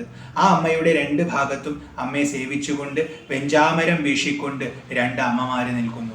ഒന്ന് മഹാലക്ഷ്മിയാണ്, ഒന്ന് ഭഗവതി പാർവതിയാണ്. 2 പേരും നിൽക്കുന്നു. കാരണം അവർക്കുള്ള ശക്തി പോലും അമ്മയിൽ നിന്നാണ് ഉദ്ഭവിക്കുന്നത്. അപ്പൊ അമ്മ പരാശക്തിയാണ്, ലോകമാതാവാണെന്നുള്ള ഭാവത്തിൽ അമ്മയിൽ നിന്ന് ഉദ്ഭവിച്ച ശക്തികളാണ് 2 എന്ന ഭാവത്തിൽ അവർ നിൽക്കുന്നു. ഇനി ഇവിടെ കാലിക രമ എന്ന അർത്ഥത്തിൽ എടുക്കുമ്പോൾ കാലികയെ നമുക്ക് സംഹാരമൂർത്തിയായും രമയെ നമുക്ക് സ്ഥിതികാരകയായിട്ടും എടുക്കാം. അപ്പൊ 2 പേരെയും ഉദ്ഭവിച്ച സ്രഷ്ടാവിന്റെ ഭാവത്തിലിരിക്കുന്ന സരസ്വതി, പാലിക്കുന്ന ലക്ഷ്മി, അതുപോലെ സംഹരിക്കുന്ന കാലിക, ഈ 2 പേരെയും ഉദ്ഭവിപ്പിച്ചവളാണ് സരസ്വതി. അവരെ നിലനിർത്തുന്നവളാണ് സരസ്വതി. ക്രമേണ തന്നിൽ ലയിപ്പിക്കുന്നവളാണ് സരസ്വതി. അങ്ങനത്തെ മഹിമാവോടൊത്തിട്ടുള്ള ആ മഹാസരസ്വതിയെ 2 പേരും 2 ഭാഗത്ത് നിന്നുകൊണ്ട് സേവിക്കുന്നതായിട്ട് നമ്മൾ മനസ്സിൽ വ്യക്തമായി കാണണം. അപ്പൊ ഇവരുടെ അനുഗ്രഹവും നമുക്ക് ലഭിക്കും. സരസ്വതി പ്രവാഹമാണിതെല്ലാം. അപ്പൊ എല്ലാ ഐശ്വര്യവും അമ്മയുടെ ഐശ്വര്യം തന്നെയാണ്. നമ്മുടെ വിശപ്പ് മാറ്റുന്നവളാണ് പാർവതി. അപ്പൊ ആ വിശപ്പ് മാറ്റുന്നതും അമ്മ തന്നെയാണ്. അപ്പൊ അങ്ങനെയെല്ലാമുള്ള അമ്മയുടെ ആ വൈഭവം ഇവരുടെ സാന്നിധ്യം കൊണ്ട് നമ്മൾ ഗ്രഹിക്കണം. കാലികാരമ പാർശ്വസേവിത. നമ്മുടെ ഉള്ളിലുള്ള ദുഷ്ടതകളെ മുഴുവൻ നിഗ്രഹിക്കുന്ന ഭാവത്തിലാണ് കാലിക എന്ന് സങ്കല്പിച്ചാൽ നമ്മുടെ ഉള്ളിലുള്ള എല്ലാ ദുഷ്ടതകളും ആ ഭാവത്തെ കണ്ടതിൽ കൊണ്ട് തന്നെ നീങ്ങും എന്ന ബോധം നമുക്കുണ്ടാവണം. വേദവേദിത. വേദത്താൽ അറിയപ്പെടുന്നവൾ വേദവേദിത. വേദം എന്നാൽ ഋക്ക് യജുസ് സാമം അഥർവം എന്നർത്ഥമെടുക്കാം. അതിൻ്റെ സാരം അത് അമ്മ തന്നെയാണ്. അമ്മയുടെ സ്വരൂപമാണ് അതിൽ വർണ്ണിക്കപ്പെട്ടിട്ടുള്ളത്. അപ്പൊ വേദം പഠിച്ചാൽ നമ്മൾ അമ്മയെ അറിയും. അതുകൊണ്ട് വേദവേദിത. വേദത്തെ അറിയുന്നവളായതുകൊണ്ടും വേദവേദിതയാണ്. വേദത്തിന്റെ സാരം അമ്മയുടെ സ്വരൂപമാണ്. അമ്മയുടെ സ്വരൂപത്തെ അമ്മ മാത്രമേ അറിയുന്നുള്ളൂ. വേറെ ഒരാളും അമ്മയുടെ സ്വരൂപം അറിയുന്നില്ല. അതുകൊണ്ട് വേദത്തെ അറിയുന്നവൾ അമ്മ മാത്രമാണ്. വേദത്തെ അറിയാൻ ശ്രമിക്കുന്നവരൊക്കെ വേദത്തെ അറിഞ്ഞു കഴിഞ്ഞാൽ അവര് ആ ബ്രഹ്മമായി ഭവിക്കുമെന്ന് പറയും. ബ്രഹ്മവിദ് ബ്രഹ്മൈവ ഭവതി എന്ന് പറയും. അപ്പൊ ആ ഭാവത്തിലേക്ക് അവർ ഉയരുന്നത് എന്തുകൊണ്ടാണ്? കാരണം ബ്രഹ്മത്തെ ബ്രഹ്മം മാത്രമേ അറിയുന്നുള്ളൂ. ഈശ്വരന്റെ സ്വരൂപമാണ്, അത് ഈശ്വരൻ മാത്രമേ അറിയുന്നുള്ളൂ. അപ്പൊ ഇവിടെ അമ്മയാണ് അമ്മയെ അറിയുന്നത്. അതുകൊണ്ട് വേദത്തെ അറിയുന്നവൾ അമ്മയാണ്. ഇനി വേദശബ്ദത്തിന് അറിവ് എന്നർത്ഥമെടുത്താൽ അറിവ് കൊണ്ട് അറിയപ്പെടുന്നവൾ വേദവേദിത.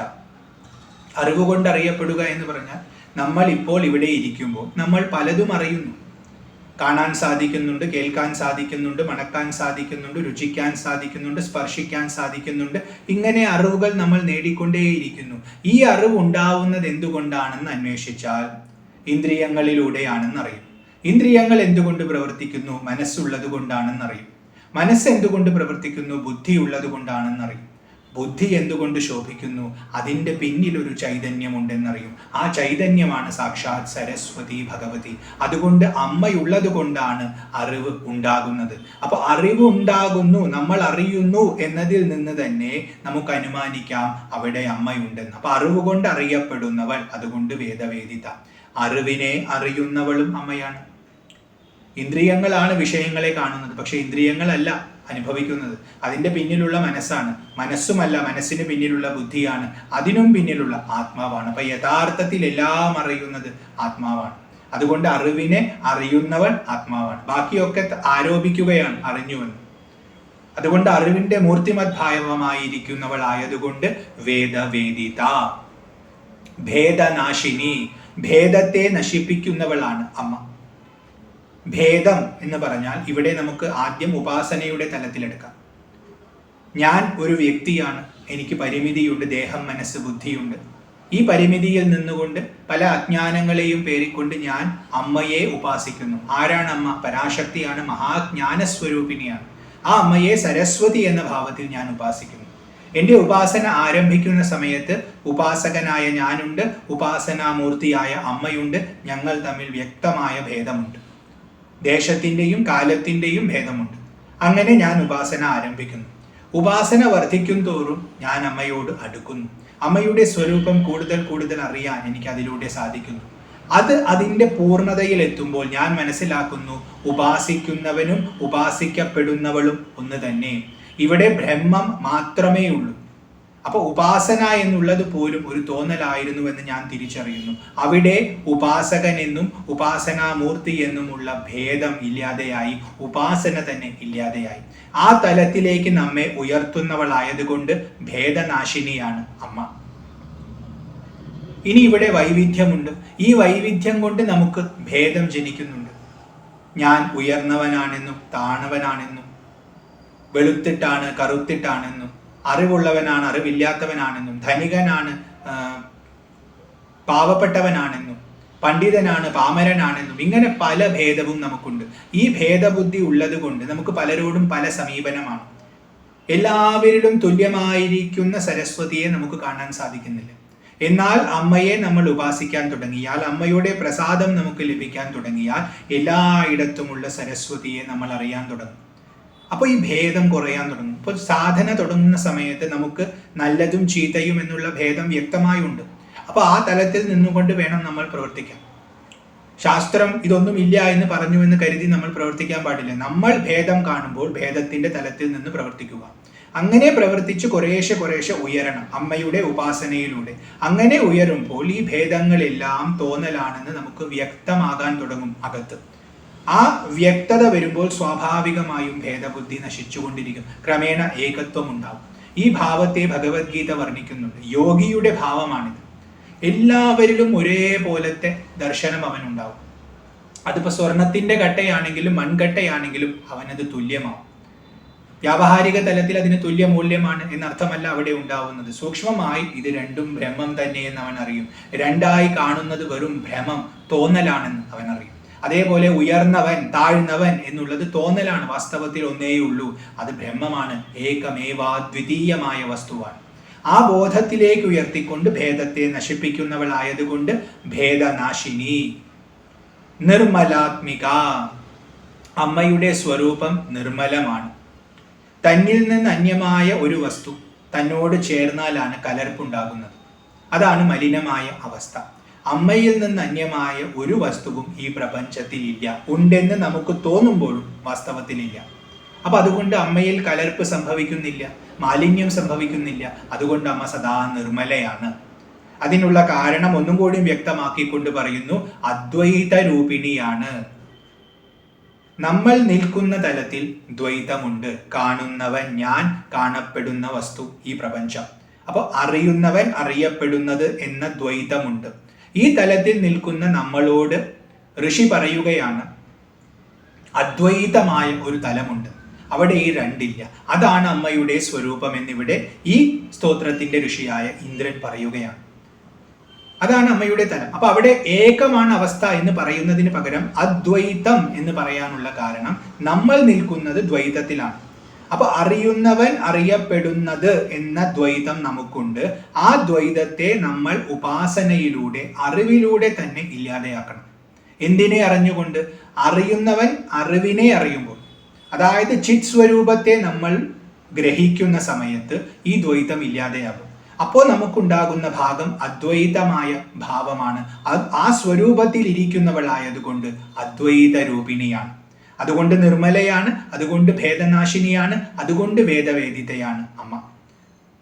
അങ്ങനെയെല്ലാം ഇരിക്കുന്ന ശ്രീ സരസ്വതി മേ പ്രസീദതു, ഐശ്വര്യപൂർണയായ സരസ്വതി ഭഗവതിയെ എന്നിൽ പ്രസാദിച്ചാലും എന്നിവിടെ 9-ാമത്തെ ശ്ലോകത്തിൽ പ്രാർത്ഥിക്കുന്നു.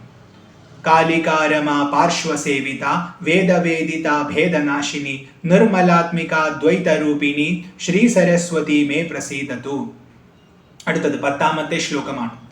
വാസരാലയ ഭൂസുരാർച്ചിത ഗൗതമി നദീ തീരവാസിനി ബ്രാഹ്മണപ്രിയ പാരവൈഭവ ശ്രീ സരസ്വതി മേ പ്രസീദതു. വാസരാലയ, വാസരം എന്നാൽ ദിവസം, പകലിൽ വസിക്കുന്നവൾ ആയതുകൊണ്ട് വാസരാലയ, പകലിനെ ആലയമാക്കിയവൾ. പകലിൽ വസിക്കുന്നുവെന്ന് പറഞ്ഞാൽ പകൽ എന്ന പദം കൊണ്ട് ഇവിടെ സൂചിപ്പിക്കുന്നത് ജ്ഞാനത്തെയാണ്, അറിവിനെയാണ്. അമ്മ അറിവിലാണ് വസിക്കുന്നത്, അതുകൊണ്ട് വാസരാലയാണ്. ഇരുട്ടെന്ന് പറയുന്നത് അജ്ഞാനമാണ്. ആ അജ്ഞാനത്തിന്റെ സ്പർശം ഒരല്പം പോലും അമ്മയ്ക്കില്ല.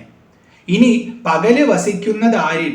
അവൾ വാസരാലയ എന്നർത്ഥം വരും. അതായത് വാസരത്തിന് ആലയമായി ഇരിക്കുന്നവൾ, അതും സരസ്വതിയാണ്. പകൽ എന്ന ശബ്ദം കൊണ്ട് വീണ്ടും ഇവിടെ അറിവെന്ന അർത്ഥമെടുക്കാം. അപ്പൊ ആ അറിവിന് ആലയമായിട്ട് ഇരിക്കുന്നവൾ. ഇനി പകൽ എന്ന ലിറ്ററൽ അർത്ഥത്തിൽ എടുത്താലും പകൽ ഉണ്ടാവുന്നത് എന്തുകൊണ്ടാണ്? സൂര്യന്റെ രശ്മി ഉള്ളത് കൊണ്ടാണ്. സൂര്യൻ ആ പ്രകാശം കിട്ടുന്നത് എവിടെ നിന്നാ? അമ്മയിൽ നിന്നാണ്. അപ്പൊ അതുകൊണ്ട് പകലിന് കാരണക്കാരി യഥാർത്ഥത്തിൽ അമ്മയാണ്, ആ സരസ്വതിയാണ്. അതുകൊണ്ട് പകലിന് ആലയം അമ്മയാണ്. അപ്പൊ സരസ്വതി വാസരാലയാണ്. സൂര്യസ്വരൂപത്തിൽ ജ്വലിക്കുന്നവളും അമ്മയാണ്. സൂക്ഷ്മമായി നമ്മുടെ അകത്തുള്ള തലത്തിൽ നോക്കിയാൽ ബോധമാകുന്ന സൂര്യൻ അമ്മയാണ്. ആ സൂര്യനിൽ നിന്നാണ് നമ്മുടെ പകലാകുന്ന ഈ ജന്മം, ഈ ലോകം, ഈ സംസാരം ഉണ്ടാകുന്നത്. അപ്പൊ അതുകൊണ്ട് ഈ പകലിന് ആലയമായിട്ടിരിക്കുന്നവളായതുകൊണ്ട് വാസരാലയ എന്ന അമ്മയെ വിളിച്ചിരിക്കുന്നു. ഭൂസുരാർച്ചിത, സുരന്മാരെന്ന് പറഞ്ഞാൽ ദേവന്മാര്, വളരെ ശ്രേഷ്ഠരായവർ, സൂക്ഷ്മദ്രഷ്ടാക്കൾ. അങ്ങനെയുള്ളവർ ഭൂമിയിൽ ഉണ്ടെങ്കിൽ അവരെ ഭൂസുരന്മാരെന്ന് പറയും. ഭൂമിയിൽ സുരന്മാർക്ക് തുല്യന്മാരായിട്ടുള്ളവർ. അങ്ങനെയുള്ള ആൾക്കാർ അർച്ചിക്കുന്നത് സദാ നിന്നെയാണ്. പൊതുവെ ബ്രാഹ്മണരുടെ പര്യായ ശബ്ദമായിട്ടാണ് ഇത് പറയുക. ബ്രാഹ്മണർ എന്നുള്ളത് ഒരു ജാതിയെ സൂചിപ്പിക്കുന്നതല്ല, അത് അനുഭവത്തെ സൂചിപ്പിക്കുന്ന പദമാണ്. ബ്രഹ്മത്തെ അറിഞ്ഞവൻ, ആരാണോ ബ്രഹ്മത്തെ അറിഞ്ഞിരിക്കുന്നത് ആ ബ്രഹ്മജ്ഞാനിയാണ് ബ്രാഹ്മണൻ. അപ്പൊ അങ്ങനെ ബ്രഹ്മത്തെ അറിഞ്ഞവൻ ഭൂമിയിൽ സുരന്മാർക്ക് തുല്യനാണ്. അതുകൊണ്ട് അവരെ ഭൂസുരന്മാരെന്ന് വിളിച്ചിരിക്കുന്നു. ആ ഭൂസുരന്മാർ അർച്ചിക്കുന്നത് അമ്മയെയാണ്. കാരണം അവർക്ക് ഈ മേന്മ കിട്ടിയിട്ടുള്ളത് അമ്മയിൽ നിന്നാണെന്ന് അവർ മനസ്സിലാക്കുന്നു. അപ്പൊ അതുകൊണ്ട് അവർ അമ്മയെ അർച്ചിക്കുന്നു. ഇനി ഇവിടെ തന്നെ മറ്റൊരു രീതിയിൽ ഇത് വ്യാഖ്യാനിക്കാം. അമ്മയെ അർച്ചിക്കുന്നവരാരോ അവരാണ് ഭൂസുരന്മാർ. അമ്മയുടെ മഹിമ മനസ്സിലാക്കി അമ്മയെ ഉപാസിക്കാൻ തുടങ്ങിയാൽ അവരെ ഭൂസുരന്മാരായിട്ട് കണക്കാക്കണം. മറ്റെല്ലാ ലക്ഷണങ്ങളും കാണിക്കുന്നു. ഉപാസനയില്ലെങ്കിൽ, അമ്മയോട് ഭക്തിയില്ലെങ്കിൽ, അമ്മയെ അർച്ചിക്കുന്നില്ലെങ്കിൽ അവർ ഭൂസുരന്മാരല്ല. അപ്പൊ ഭൂസുരത്വം ലഭിക്കണമെങ്കിൽ അമ്മയെ ആശ്രയിക്കണം എന്ന ധ്വനി ഇവിടെ ഇന്ദ്രൻ സൂചിപ്പിക്കുന്നു. അതുകൊണ്ട് ഭൂസുരാർച്ചിത, സുരന്മാരുടെ ഈശനാണ് ഇന്ദ്രൻ, സുരേന്ദ്രനാണ് അദ്ദേഹം. അതുകൊണ്ട് അദ്ദേഹം സാക്ഷ്യപ്പെടുത്തിയാൽ അതിനത്രയും പ്രസക്തിയുണ്ട്. അപ്പൊ ഭൂസുരാർച്ചിത. ഗൗതമി നദീ തീരവാസിനി, ഗൗതമി എന്ന നദിയുടെ തീരത്ത് വസിക്കുന്നവളാണ് അമ്മ. ഇന്ദ്രൻ ഉപാസിച്ചിട്ടുണ്ടാവുക ഒരു പക്ഷേ ഈ സ്ഥലത്ത് വെച്ചിട്ടായിരിക്കും. അതുകൊണ്ടാണ് സ്തോത്രത്തിൽ ഇങ്ങനെ ഒരു പ്രയോഗം വന്നിട്ടുള്ളത്. അപ്പൊ ആ ഭാഗത്തായിരിക്കണം അമ്മ ദർശനം കൊടുത്തിട്ടുണ്ടാവുക. ആ കണ്ട ദർശനമായിരിക്കണം ഇവിടെ വർണ്ണിച്ചിട്ടുള്ളത്. അതുകൊണ്ടാണ് ഗൗതമി നദി തീരവാസിനി എന്ന് പറഞ്ഞിട്ടുള്ളത്. ഗോദാവരിയുടെ ഒരു പോഷക നദിയാണ് ഗൗതമി. ഈ നദിക്ക് ആ പേരുണ്ടാവാനുള്ള കാരണം, ഈ നദിയുടെ ആ പരിസരത്ത്, നദി ഒഴുകുന്ന പരിസരത്ത് പണ്ട് ഗൗതമ ഋഷി വന്നിട്ട് തപസ്സിരുന്നിരുന്നു. അന്ന് യദൃച്ഛയാ എന്തോ ഒരു കുഴപ്പം കൊണ്ട് അദ്ദേഹത്തിന്റെ കൈ കൊണ്ടൊരു പശു മരണപ്പെട്ടു, ഗോവധം സംഭവിച്ചു. അത് മഹാ അപരാധമായിരുന്നു, അറിയാതെ ചെയ്തതാണ്. പക്ഷെ അദ്ദേഹത്തിന് വല്ലാത്ത കുറ്റബോധമായി. അപ്പൊ പശ്ചാത്താപത്തിന് വേണ്ടി അദ്ദേഹം മഹാദേവനെ ഭജിച്ചു. മഹാദേവനെ ഭജിച്ച് ഭജിച്ച് മഹാദേവനെ പ്രത്യക്ഷപ്പെടുത്തി. എന്നിട്ട് എല്ലാത്തിനെയും പവിത്രീകരിക്കുന്ന ആ ഗംഗയെ ഒന്ന് ഇതിലൂടെ ഒഴുക്കിയാലും എന്ന് അദ്ദേഹത്തോട് പ്രാർത്ഥിച്ചു. പ്രായശ്ചിത്തമായിട്ട് എനിക്ക് ഈ പാപത്തിൽ നിന്നും മോചനം ലഭിക്കണം, ആ പശുവിന് സദ്ഗതി ഉണ്ടാവണം എന്ന് പറഞ്ഞുകൊണ്ട് പ്രാർത്ഥിച്ചപ്പോൾ മഹാദേവൻ തൻ്റെ ജടയിൽ നിന്നും ആ ഗംഗയെ അതിലൂടെ ഒഴുക്കി. ആ ഗംഗ അതിലൂടെ ഒഴുകിയതിന് ഗൗതമനാൽ ഉണ്ടായതുകൊണ്ട് ഗൗതമി എന്ന പേര് കിട്ടി എന്ന് പറയും. അപ്പൊ ആ ഗൗതമി നദിയുടെ തീരത്താണ് അമ്മ വസിക്കുന്നത്. അപ്പൊ പാപത്തെ ഇല്ലാതെയാക്കുന്ന ഇടമാണ് ഗൗതമി നദീ തീരം എന്ന് മനസ്സിലാക്കാം. അങ്ങനത്തെ സ്ഥലത്ത് അമ്മ വസിക്കുന്നു എന്ന് സൂക്ഷ്മാർത്ഥവും ഉണ്ടാക്കാം. അപ്പൊ നമ്മുടെ ഉള്ളിലെല്ലാം ആ ഭഗവാന്റെ അനുഗ്രഹമാകുന്ന ഗംഗ പ്രവഹിക്കാൻ തുടങ്ങിയാൽ അവിടെ അമ്മയുടെ സാന്നിധ്യമുണ്ടെന്ന് ഉറപ്പിക്കാം. അതുകൊണ്ട് ഗൗതമി നദീ തീരവാസിനി ബ്രാഹ്മണപ്രിയ, ബ്രാഹ്മണന്മാർക്ക് ഏറ്റവും പ്രിയയായിട്ടുള്ളവർ. നേരത്തെ ഭൂസുരാർച്ചിത എന്ന് പറഞ്ഞ അതേ അർത്ഥമാണ്. ബ്രാഹ്മണർ അറിയുന്നു നീയാണ് എല്ലാത്തിൻ്റെയും ഉറവിടമെന്ന്. നിന്നെ ഉപാസിച്ചാൽ മാത്രമേ ഇവിടെ ഐശ്വര്യം കിട്ടുമെന്ന് അവരറിയുന്നു. അതുകൊണ്ട് അവർക്ക് നീ ഏറ്റവും പ്രിയയായിട്ടുള്ളവളാണ്. അതുകൊണ്ട് ബ്രാഹ്മണ പ്രിയയാണ്. നിന്നോട് പ്രിയമുള്ളവരാരോ അവരാണ് ബ്രാഹ്മണർ എന്ന അർത്ഥവും വന്നു. ബ്രാഹ്മണരോട് നിനക്ക് നല്ല പ്രിയമുണ്ട്, അതുകൊണ്ടും ബ്രാഹ്മണ പ്രിയ എന്ന് വിളിക്കാം. കാരണം ബ്രാഹ്മണൻ എന്ന് പറയുന്നത് ബ്രഹ്മത്തെ അറിഞ്ഞവനാണ്. ബ്രഹ്മത്തെ അറിഞ്ഞവനും ബ്രഹ്മവും തമ്മിൽ ഒരു ഭേദവുമില്ല.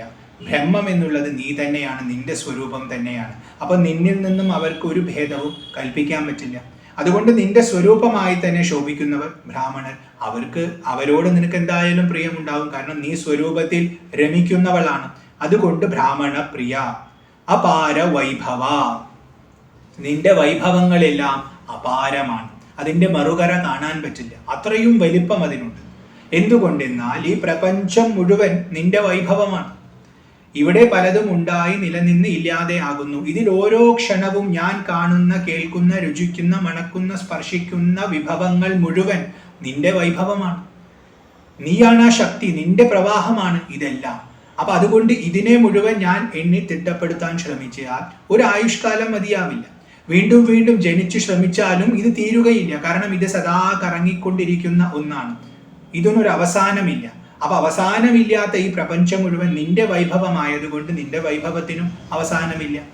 അപ്പൊ ഞാനിവിടെ കുറച്ച് കാര്യങ്ങൾ പറഞ്ഞു, നിന്റെ രൂപമൊന്ന് ധ്യാനിച്ചു, നിന്റെ മഹിമയെ ഒന്ന് സ്മരിച്ചു. പക്ഷെ എനിക്കറിയാം നിന്റെ വൈഭവം മുഴുവൻ പറയാൻ ഞാൻ ആളല്ല, ഞാൻ മാത്രമല്ല ആരും ആളല്ല. കാരണം അത് അപാരമാണ്. അപ്പൊ അങ്ങനത്തെ വൈഭവത്തോടൊത്തവളെ അപാര വൈഭവ എന്ന് വിളിച്ചിരിക്കുന്നു. ശ്രീ സരസ്വതി മേ പ്രസീദതു, ഇങ്ങനെയെല്ലാമുള്ള ശ്രീ സരസ്വതി ഭഗവതി എന്നിൽ പ്രസാദിച്ചാലുമെന്ന് ഈ 10ാമത്തെ ശ്ലോകത്തിൽ പറഞ്ഞിരിക്കുന്നു. വാസരാലയ ഭൂസുരാർച്ചിത ഗൗതമി നദീ തീരവാസിനി ബ്രാഹ്മണ പ്രിയ പാരവൈഭവ ശ്രീ സരസ്വതി മേ പ്രസീദതു. അങ്ങനെ 10 ശ്ലോകങ്ങളിലായിട്ട് ഈ സ്തോത്രം പൂർണ്ണമായിരിക്കുന്നു. ഇനി ഒരു ഫലശ്രുതി ശ്ലോകമാണ് ഉള്ളത്. ഇന്ദ്രേനൈവ കൃതം സ്തോത്രം യേ പഠന്ത്യനിശം തുതേ സരസ്വതി പ്രസാദേന പ്രപദ്യന്തേഷ്ട സിദ്ധിക.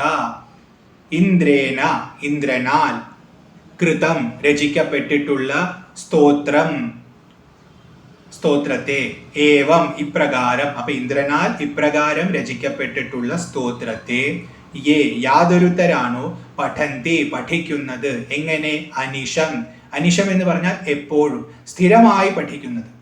അപ്പോൾ ഇന്ദ്രനാൽ രചിക്കപ്പെട്ടിട്ടുള്ള ഈ സ്തോത്രത്തെ ആരാണോ സ്ഥിരമായി പഠിക്കുന്നത്, തേതു അവരാവട്ടെ സരസ്വതി പ്രസാദേന, സരസ്വതി ദേവിയുടെ പ്രസാദം ലഭിച്ചുകൊണ്ട് പ്രപദ്യന്തെ പ്രാപിക്കുന്നു അഷ്ടസിദ്ധിക, അഷ്ടസിദ്ധികളെയും അവർ നേടുന്നു. എങ്ങനെ നേടുന്നു? സരസ്വതി പ്രസാദത്താൽ. എന്താണ് അഷ്ടസിദ്ധികൾ? 8 തരത്തിലുള്ള കഴിവുകളാണ്. അതായത് അണിമ, മഹിമ, ഗരിമ, ലഘിമ, പ്രാപ്തി, പ്രാകാമ്യം, ഈശിത്വം, വശിത്വം. ഈ 8 സിദ്ധികൾ ഒരുപാട് കഷ്ടപ്പെട്ടുകൊണ്ടാണ് മനുഷ്യൻ നേടുന്നത്. യോഗ സാധനയൊക്കെ ചെയ്ത് വളരെ കഠിനമായ പ്രയത്നത്തിലൂടെയാണ് ഇത് നേടിയെടുക്കുന്നത്. ഇതിൽ ഒരെണ്ണം കിട്ടണമെങ്കിൽ തന്നെ ഒരുപാട് കഷ്ടപ്പെടണം. ഇപ്പൊ അണിമ എന്ന് പറഞ്ഞാൽ ചെറുതാവാനുള്ള കഴിവാണ്. മഹിമ എന്ന് പറഞ്ഞാൽ വലുതാവാനുള്ള കഴിവാണ്. ഗരിമ എന്ന് പറഞ്ഞാൽ ഭാരം കൂട്ടാനുള്ള കഴിവാണ്. ലഘിമ എന്ന് പറഞ്ഞാൽ ഭാരം കുറയ്ക്കാനുള്ള കഴിവാണ്. പ്രാപ്തി എന്ന് പറഞ്ഞാൽ ഇഷ്ടമുള്ള സ്ഥലത്തേക്ക് എത്തിപ്പെടാനുള്ള കഴിവാണ്. പ്രാകാമ്യം എന്ന് പറഞ്ഞാൽ ആഗ്രഹിക്കുന്നത്, സങ്കല്പിക്കുന്നത് നേടിയെടുക്കാനുള്ള കഴിവാണ്. ഈശിത്വം എന്ന് പറഞ്ഞാൽ പഞ്ചഭൂതങ്ങളെയും ഭരിക്കാനുള്ള കഴിവാണ്. വശിത്വം എന്ന് പറഞ്ഞാൽ എല്ലാവരെയും തൻ്റെ വശത്താക്കാനുള്ള കഴിവാണ്.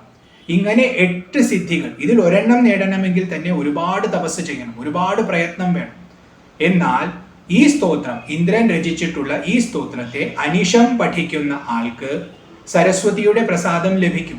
സരസ്വതിയുടെ പ്രസാദം ലഭിച്ചാൽ ഈ അഷ്ടസിദ്ധിയും അവൻ നേടും. നമ്മൾ ഈ സ്തോത്രം ജപിക്കുന്ന ലക്ഷ്യം സരസ്വതി പ്രസാദം മാത്രമാണ്, അഷ്ടസിദ്ധികളല്ല. സരസ്വതിയുടെ പ്രസാദത്തിന് വേണ്ടി മാത്രമാണ് നമ്മൾ ശ്രമിക്കുന്നത്. കാരണം നമ്മുടെ അമ്മയാണ്. അപ്പൊ നമ്മളോട് അമ്മയ്ക്ക് സന്തോഷം ഉണ്ടാവണം, നമ്മളിൽ അമ്മ പ്രസാദിക്കണം എന്ന ഭക്തന്റെ ഭാവത്തോടു കൂടി അമ്മയെ സമീപിക്കുന്നു.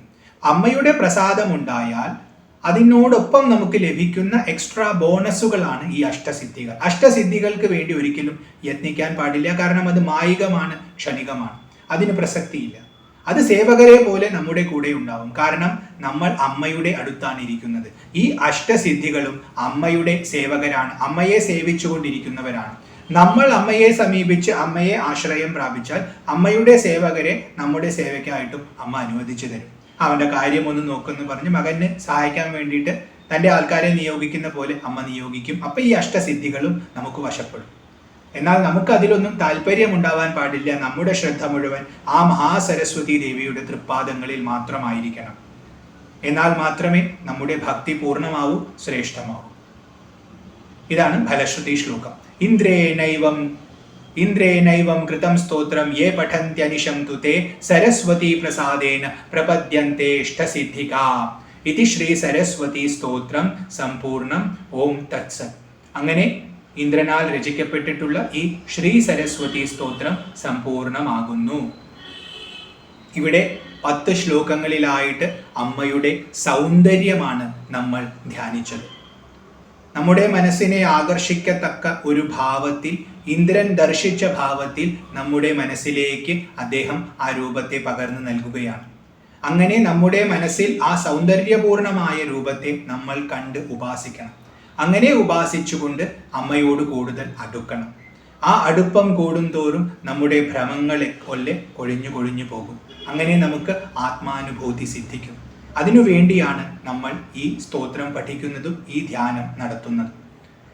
ഇപ്പൊ ഇവിടെ പറഞ്ഞിട്ടുള്ള രീതിയിൽ അമ്മയെ ധ്യാനിക്കുക എന്ന് പറഞ്ഞാൽ വളരെ പ്രയാസമുള്ള കാര്യം തന്നെയാണ്. കേൾക്കുമ്പോൾ എളുപ്പമാണെന്നൊക്കെ തോന്നും. പക്ഷേ അകത്ത് വളരെ വ്യക്തമായി ഈ രൂപം കാണുക എന്ന് പറഞ്ഞാൽ ബുദ്ധിമുട്ടുള്ള കാര്യമാണ്. കാരണം മനസ്സിന് അത്രയും ഭാവശുദ്ധി ഉണ്ടാവണം, നല്ല ഏകാഗ്രതയും ഉണ്ടാവണം. അപ്പൊ തുടക്കത്തിലൊക്കെ വ്യക്തമായ ദർശനം നമുക്ക് സിദ്ധിക്കില്ല. ആ സമയത്ത് നമ്മൾ ഈ സ്തോത്രത്തിന്റെ അർത്ഥം മാത്രം മനസ്സിലാക്കിക്കൊണ്ട് ജപിക്കണം. പക്ഷെ സദാ ശ്രമിച്ചുകൊണ്ടിരിക്കണം. അങ്ങനെ ആ ശ്രമം നമ്മൾ നിരന്തരമായി തുടർന്നാൽ ക്രമേണ ആ രൂപം അമ്മയുടെ പ്രസാദം കൊണ്ട് തന്നെ അകത്ത് തെളിയാൻ തുടങ്ങും. ചിലപ്പോൾ ഇതിലൊന്നും കേട്ട പോലെ ആയിരിക്കില്ല, മറ്റൊരു രൂപമായിരിക്കും അമ്മ തെളിയിച്ചു തരിക. കാരണം അമ്മയ്ക്ക് എല്ലാ രൂപങ്ങളും ഒരുപോലെയാണ്. അപ്പൊ നമുക്ക് അനുയോജ്യമായ ഒരു ഭാവത്തിൽ അമ്മ ദർശനം നൽകും. ആ രൂപത്തെ പിന്നീട് നമുക്ക് ഉപാസിക്കാം. അത് സ്ഥിരമായി ഉള്ളിൽ പ്രതിഷ്ഠിക്കപ്പെടും. അതിലൂടെ നമുക്ക് ഉയർച്ച സമ്പാദിക്കാം. അപ്പൊ അതിനുള്ള ഒരു അവസരമാണ് ഈ സ്തോത്രത്തിന്റെ ധ്യാനം. അത് പ്രയോജനപ്പെടുത്താൻ നമുക്ക് എല്ലാവർക്കും സാധിക്കട്ടെ എന്ന് ആ അമ്മയോട് തന്നെ പ്രാർത്ഥിക്കുന്നു. ഈ സ്തോത്രത്തിന്റെ എളിയമായ വ്യാഖ്യാനം, സരസ്വതിയുടെ സൗന്ദര്യത്തിന്റെ ഈ ഒരു ധ്യാനം ആ അമ്മയുടെ തന്നെ തൃപ്പാദങ്ങളിൽ സമർപ്പിക്കുന്നു. അമ്മയുടെ അനുഗ്രഹം നമുക്ക് എല്ലാവർക്കും ലഭിക്കട്ടെ എന്ന് പ്രാർത്ഥിക്കുന്നു. സാധന മുടക്കം കൂടാതെ ചെയ്യാൻ നമുക്ക് എല്ലാവർക്കും സാധിക്കട്ടെ. ആ സരസ്വതി ഭഗവതിയെ ഒന്നും കൂടി നമസ്കരിക്കുന്നു. സാഷ്ടാംഗ പ്രണാമം. അമ്മേ ഭഗവതി. കൃഷ്ണ ഗുരുവായൂരപ്പ നാരായണ. ഹരിയും.